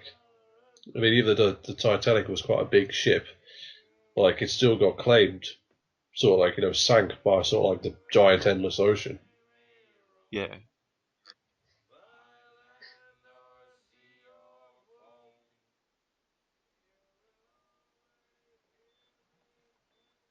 Oh, here comes the barrel.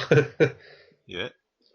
There it is. Well, well, Rod, maybe George is just misunderstood. Maybe he just really wants to give them their barrel back. Oh yeah, that might be his whole motivation. He just wanted to get attention to get people to go out so he could, you know, do a good deed for someone. Give their barrel back.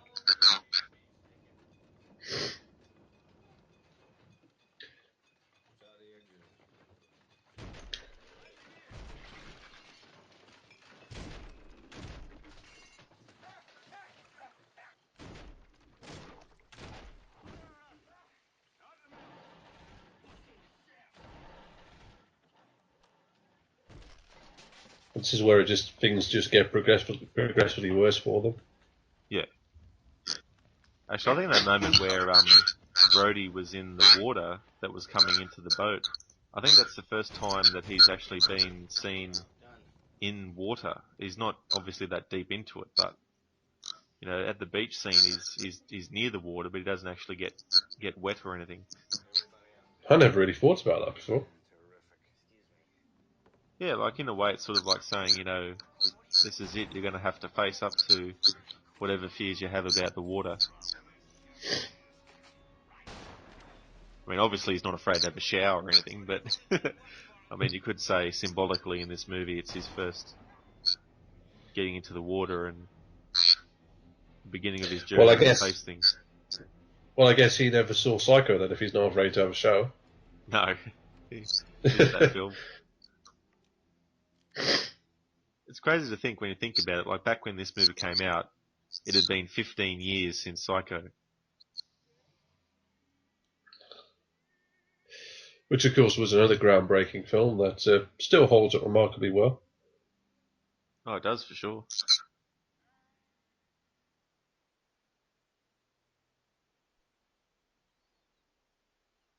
The vastness of the ocean.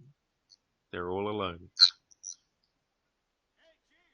Quite literally. Yeah. And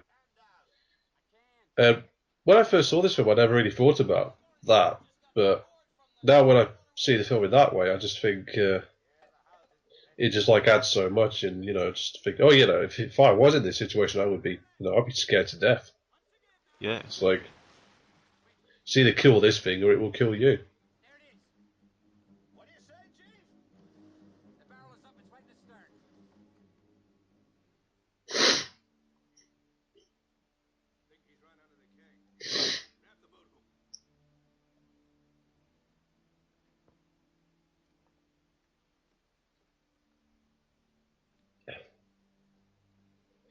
It's like, here's your barrel back. I just wanted to give you the barrel back. It's like, bye-bye now.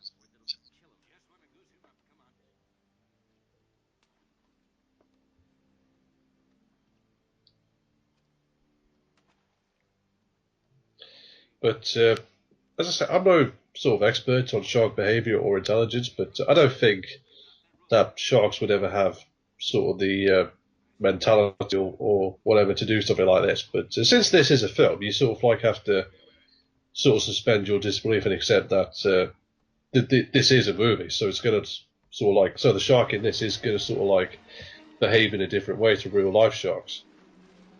Well, I think too, it also could play into the fact that Quint earlier said, I don't know if he's really, I don't know if, I can't remember the exact words he said, but I don't know if he's really smart or really stupid. Exactly, yeah. Yeah, and it makes you wonder, is what's happening that the shark is causing just because it's not smart enough to do it? That's just ending up happening because it's just going about whatever it's doing. Yeah, I suppose you could say that in one way, yeah.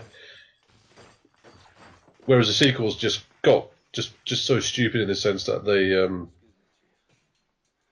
it's like, oh, the shark could sense the Brodies.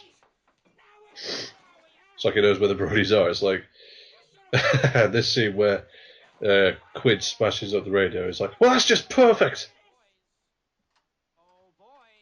That's just great.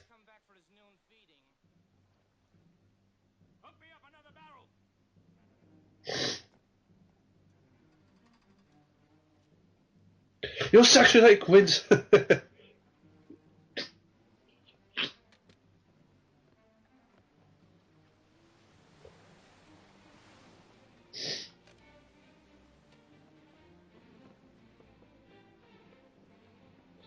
I think Quint is a little bit crazy. Oh, just a tad, Reckon the radio and. But I guess in a way it's like, no, you're really in the situation now for the long run.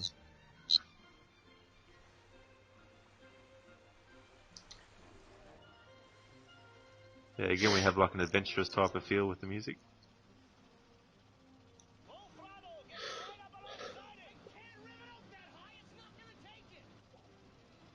It makes me wonder, I haven't seen any movies based on Moby Dick, but have you seen any adaptations of that? I've seen a couple. I saw a really good one with Patrick Stewart playing Captain Ahab. That was really good. Cool, because it made me wonder about this movie and maybe if there's been any Moby Dick films that were made in decades previous to this, whether that had sort of like a similar feel at some points, like a bit of an adventurous type of thing, and maybe that might have influenced Spielberg in this. The version of Moby Dick I saw definitely had that, and sort of like when Patrick Stewart was on Star Trek, they made a few references to Moby Dick as well. Because I think Patrick Stewart is a huge fan of the book. And obviously he played Captain Ahab, so... Yeah.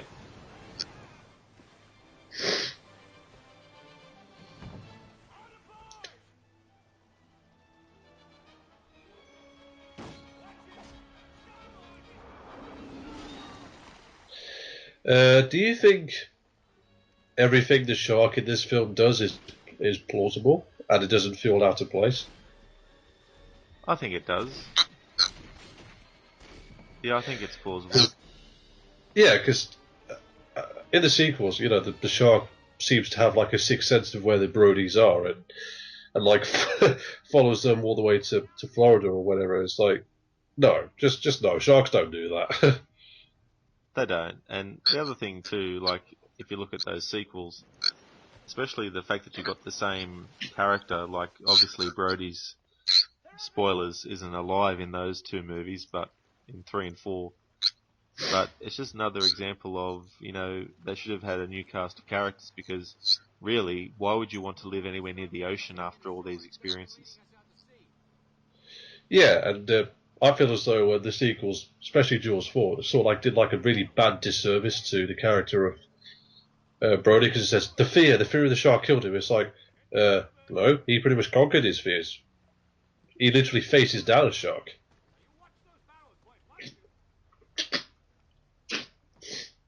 I mean, I don't know. Maybe an alternate thing they could have done was just say that they divorced and he went and, you know, remarried someone else later. Yeah, yeah, but no, he died of fear of the shark. Yeah, that makes sense. Yeah.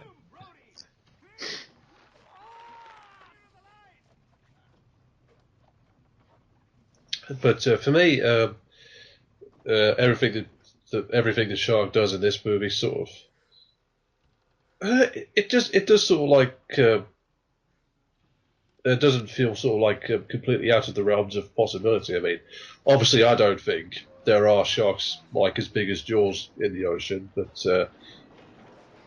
let's say for a minute that there was. I think you could plausibly say like everything it's doing sort of could plausibly happen. I mean, you have to remember this is a movie. Yeah, I mean, like personally watching this movie, that's something just doesn't spark me as something to like keep an eye out for. If you know what I mean. Like, as Yeah. I'm watching this, I'm not sort of. I guess I'm just taking everything at face value, like for what it's doing, and I personally feel Dennis Quaid could have been great in a Jaws movie if he had better material to work with. right. Because in Jaws 3D is just rubbish. Like, there's actually a scene in Jaws 3D where the shark is just meant to like be going towards uh, like the underwater control room and to smash the glass, but the shark is just like moving forward at a snail's pace. And actually, I think the shark looks more and more fake as the sequels kept going along. Yeah, they should have done a similar thing to this first movie, but it also runs into things like slasher films do, where it's kind of like it gets to a point where the villain has to be shown a lot because people who watch the movie get some sort of affinity with the character. No, it's funny you say that because in Jaws 4, like they basically turned the shark into a serial killer. Yeah, as if that's its like purpose. Jaws 4 has the subtitle The Revenge, but I think they should call it Jaws 4. We are not trying anymore. Yeah, and that rhymes too.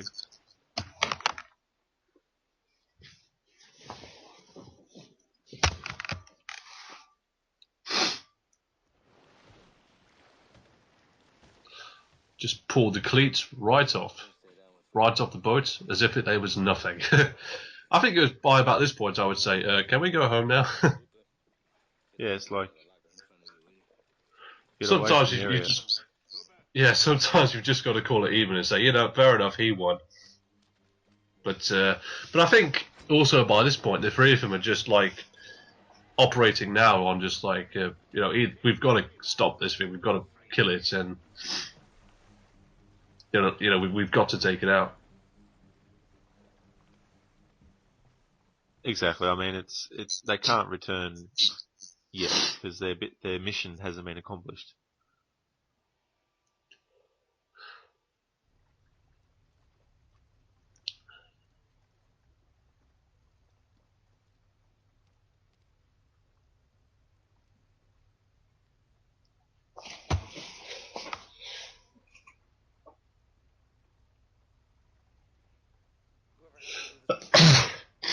Where did he go, and how the fuck did he pull 3 barrels underneath the sea? Yeah. Like that's the question I'd be asking.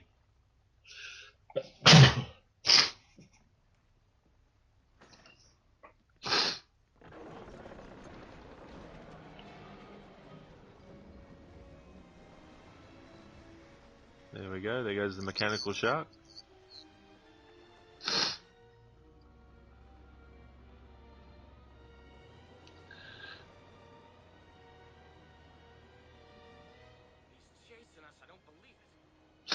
It doesn't look that bad, actually.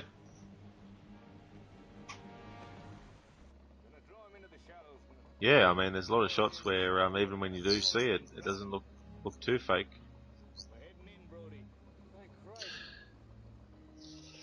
And I guess part of that's too because in the build-up to all this, we haven't really seen much of him.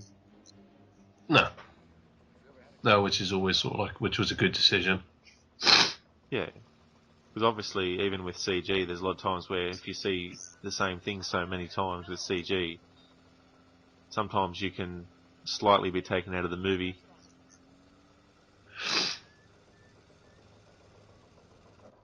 But for me, that doesn't really happen very often, and if it does, it's only a fleeting thing.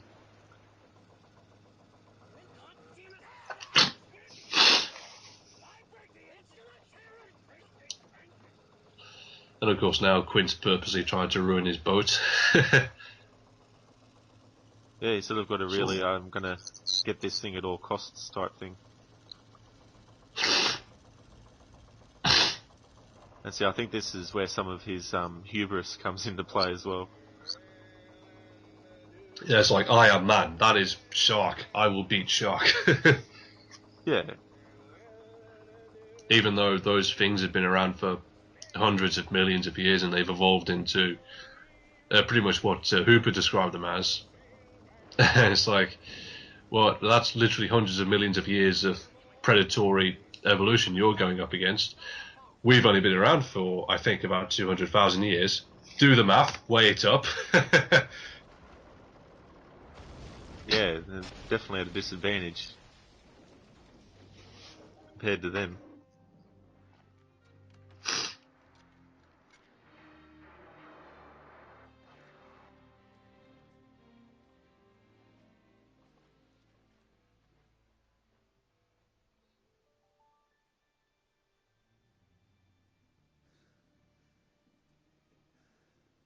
And I think soon we'll get the scene where Hooper goes into the cage. Yeah. Which is, I'll be like, yeah, no, that's fair enough, you go.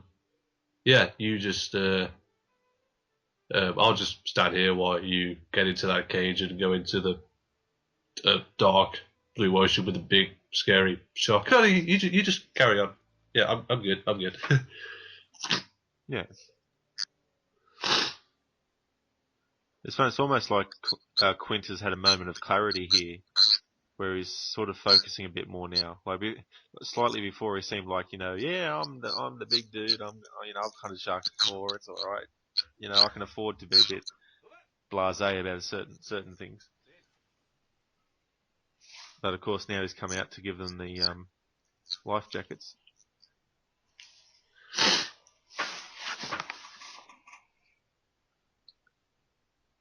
And you notice that he doesn't have one for himself.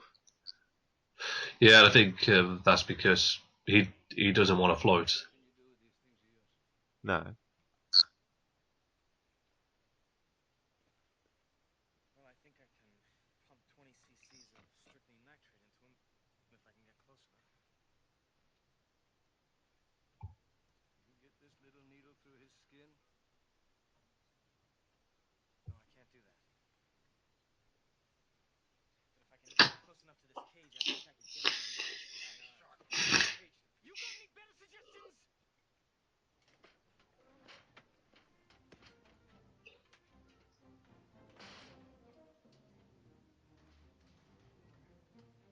Because Quint's got a kind of reminiscent of a pirate thing going on with his bandana around his head.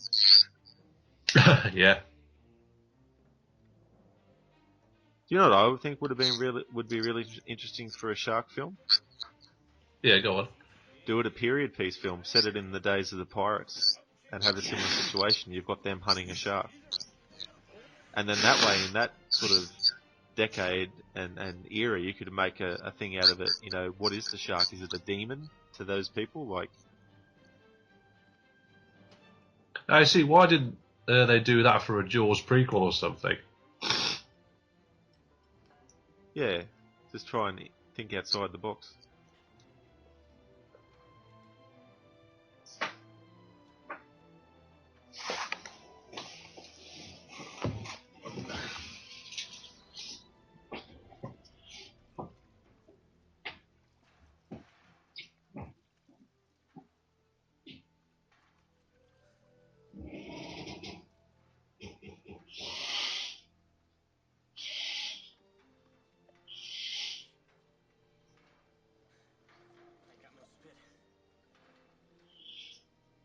It's funny though, like when you think about it, the character that doesn't really like getting in the water ends up being the one that is the one that kills the shark.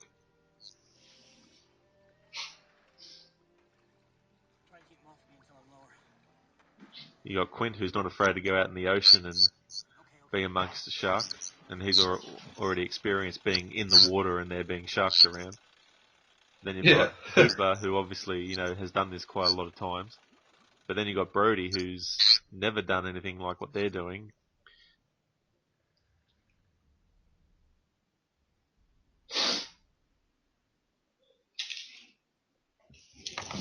Now, a lot of the scenes here in the cage with the shark attacking was actually filmed in Australia by a couple of by an Australian couple. Oh, I didn't know that. Yeah, and of course they had like a real shark in with them. They had a real shark with them. They did, yeah. What, for this scene? Probably not in this scene with the close-ups of Hooper and that, but I think for far away shots.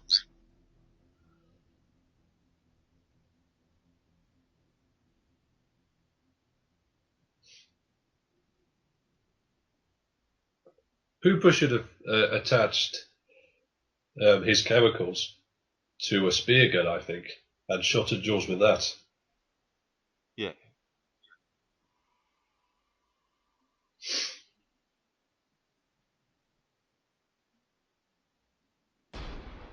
Of course, the killer strikes from behind.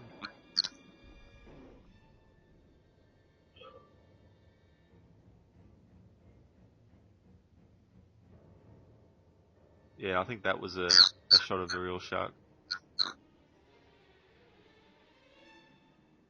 Just the way it looked like its tail was moving. Looked like it was moving too fluidly and naturally to be a machine. Yeah, that did look like a real shark, and it might have been the stuntman having to do that. Let's call him George. George, today you're going in the ocean with a real shark. What? I didn't sign up for that. So like, it's quite well intercut well as well, I think. Yeah. It's like you're in a cage; it doesn't matter. So, like, it's one form of protection against the shark, but as we see here, it isn't 100% guaranteed security.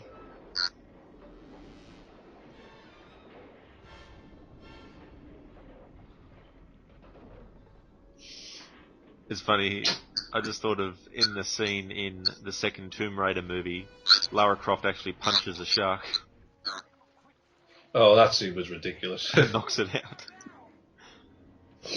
Yeah, I think the first Tomb Raider movie is better than the sequel. Because the first movie at least has adventure elements to it, whereas the sequel tried to be more like James Bond. You even have MI6 going to recruit Lara to get her help. So in a way, it's like a Bond film where he gets a mission and has to go out and accomplish it. It reminds me of the parody How It Should Have Ended of Jules, where Quint, what he basically does is he sort of like takes a fish and fills it with like poison chemicals. He holds it over the side of the boat and goes, "Here, fishy, fishy, fishy, fishy, fishy," and the Jules sort of like takes the fish and dies and floats it to the surface, and Quint's like, "Ha, gotcha," and Hooper's like, "Wait, that was what?" I was like, "I could have done that." Well, you didn't, did you? Yeah. Yeah, I'd have to watch that one again because that sounds very familiar. I'm pretty sure I've seen that one. Yeah, it's a very funny one. I mean, I love the How It Should Have Ended scene. I love their one about Predator, how they're like, we've got no more weapons, and they're on a helicopter, and then I think someone has a bazooka or or it's like, this helicopter has weapons, and they're like, oh no, and then the Predator leaps at the helicopter. Yeah. Yeah, the impersonator of Arnold Schwarzenegger goes, "You idiot, there are weapons on the chopper!" That's it, yeah. I like that. Of course, here we go. Like, yeah, that shark, you can tell, is sort of like a giant puppet, but it's sort of like, quick cut, and really all that matters is that Quint's being eaten. So, it's like, yeah, it's a giant puppet, but, this was 1975, there was no CG. Yeah. But yeah, I guess And it's of course, also too, like if you have it on Blu-ray and DVD or even VHS, if you had it, the ability to rewind and fast forward and actually study it compared to people who are watching it for the first time in the theatre. And, they wouldn't have had the luxury to do that. So I think it depends too sometimes on what format you watch it on. Because you could probably get to a point where you're like, yeah, that's definitely fake because you've analysed it so much. But and of course, you could argue, of course that oxygen tank will be there for Brody to grab a hold of and throw into the mouth of Jules. But at the same time, well, you could say, oh, that was convenient, but at the same time, it's like, well, no, Hooper brought it with him. It's part of Hooper's gear, so it's not really contrived. yeah, I mean, that reminds me of something similar in the first Tremors. Like when they're doing the pole vaulting between the rocks.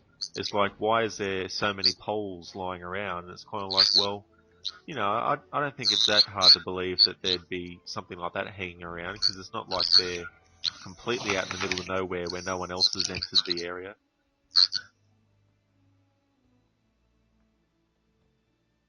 See, I think there's some things that happen in movies that seem very coincidental, but I think they can be forgiven because it is a movie after all. It's not supposed to be a documentary.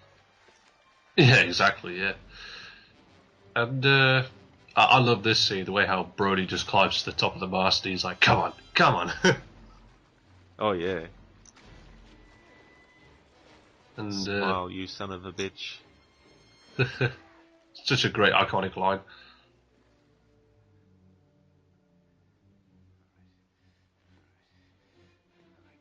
Now, I think they reused one of the shots of the shark blowing up in one of the sequels, reused it from this movie. Oh, that was a poor sort of imitation of this, really. And I love the way how Brody kept jabbing at Jaws with the spear. If I was in that scene, if I had acted that scene, I would have shouted, "Go!" There we go, the winning shot. Bye bye, shark.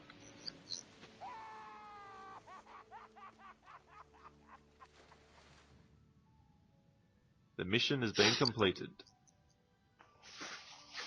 Now, Well, I listen for suppose a that's sound one way here. to. Well, I suppose that's one way to kill a shark. Yeah. Now you'll hear a growling sound soon.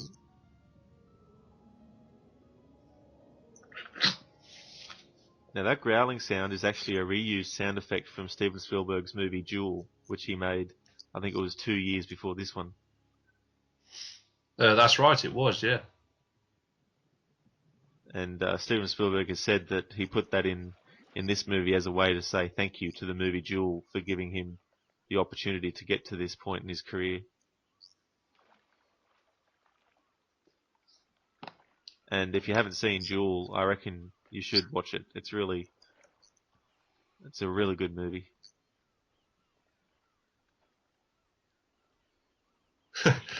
Hooper's still alive as well. Yeah. So 2 out of 3 survived.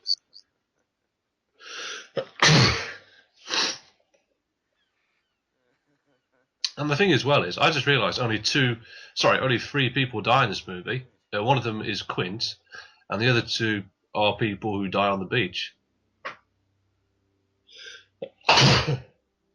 Well, don't forget you've got the guy, I don't know who he was, but the guy whose head was floating in the water. Oh yeah, that's right. And I suppose you got the girl at the beginning of the movie as well. She dies too. Yeah. So that's 4, I think. Yeah. No. Would you say that's 5? Yeah, 5 people. But I think that proves that in horror movies you don't need sort of like a high body count to really sell it. Yeah, I mean, you don't necessarily need it. I think for some things, some people expect there to be, like, if you're talking like Friday the 13th or something, people are expecting to see quite a lot of deaths and that. But I'm one of those people that it's an either or thing for, like, it doesn't worry me. Like, I could be happy with both ways, but yeah, this movie definitely shows you don't need a high body count to be effective as a horror film. And it's interesting too when you think about this movie came out in 1975 and then Star Wars was 1977, and this is more of like a grounded film, whereas Star Wars is obviously a fantasy. And I think the funny thing is today we still get those two coming out. Like Christopher Nolan's movies are more grounded, but they're still the fantasy movies that we have that are sci-fi. And I think that maybe some of the Marvel movies come into the fantasy angle a bit more, whereas DC's more grounded. Jeffrey Voorhees. I just noticed that for the first time. So yes, that was Jaws. Thanks for listening, and join us on our next commentary. Yeah, definitely. I had a lot of fun doing this one, and I think we're going to take a look at. One of the ones we're going to take a look at next is Ridley Scott's followed horror movie, Hannibal. Yeah, it'll be good too because I haven't actually seen that before, so it'll be a good watch. Yeah, and we hope you enjoyed it, and we'll see you next time. Thanks again. Bye. Bye.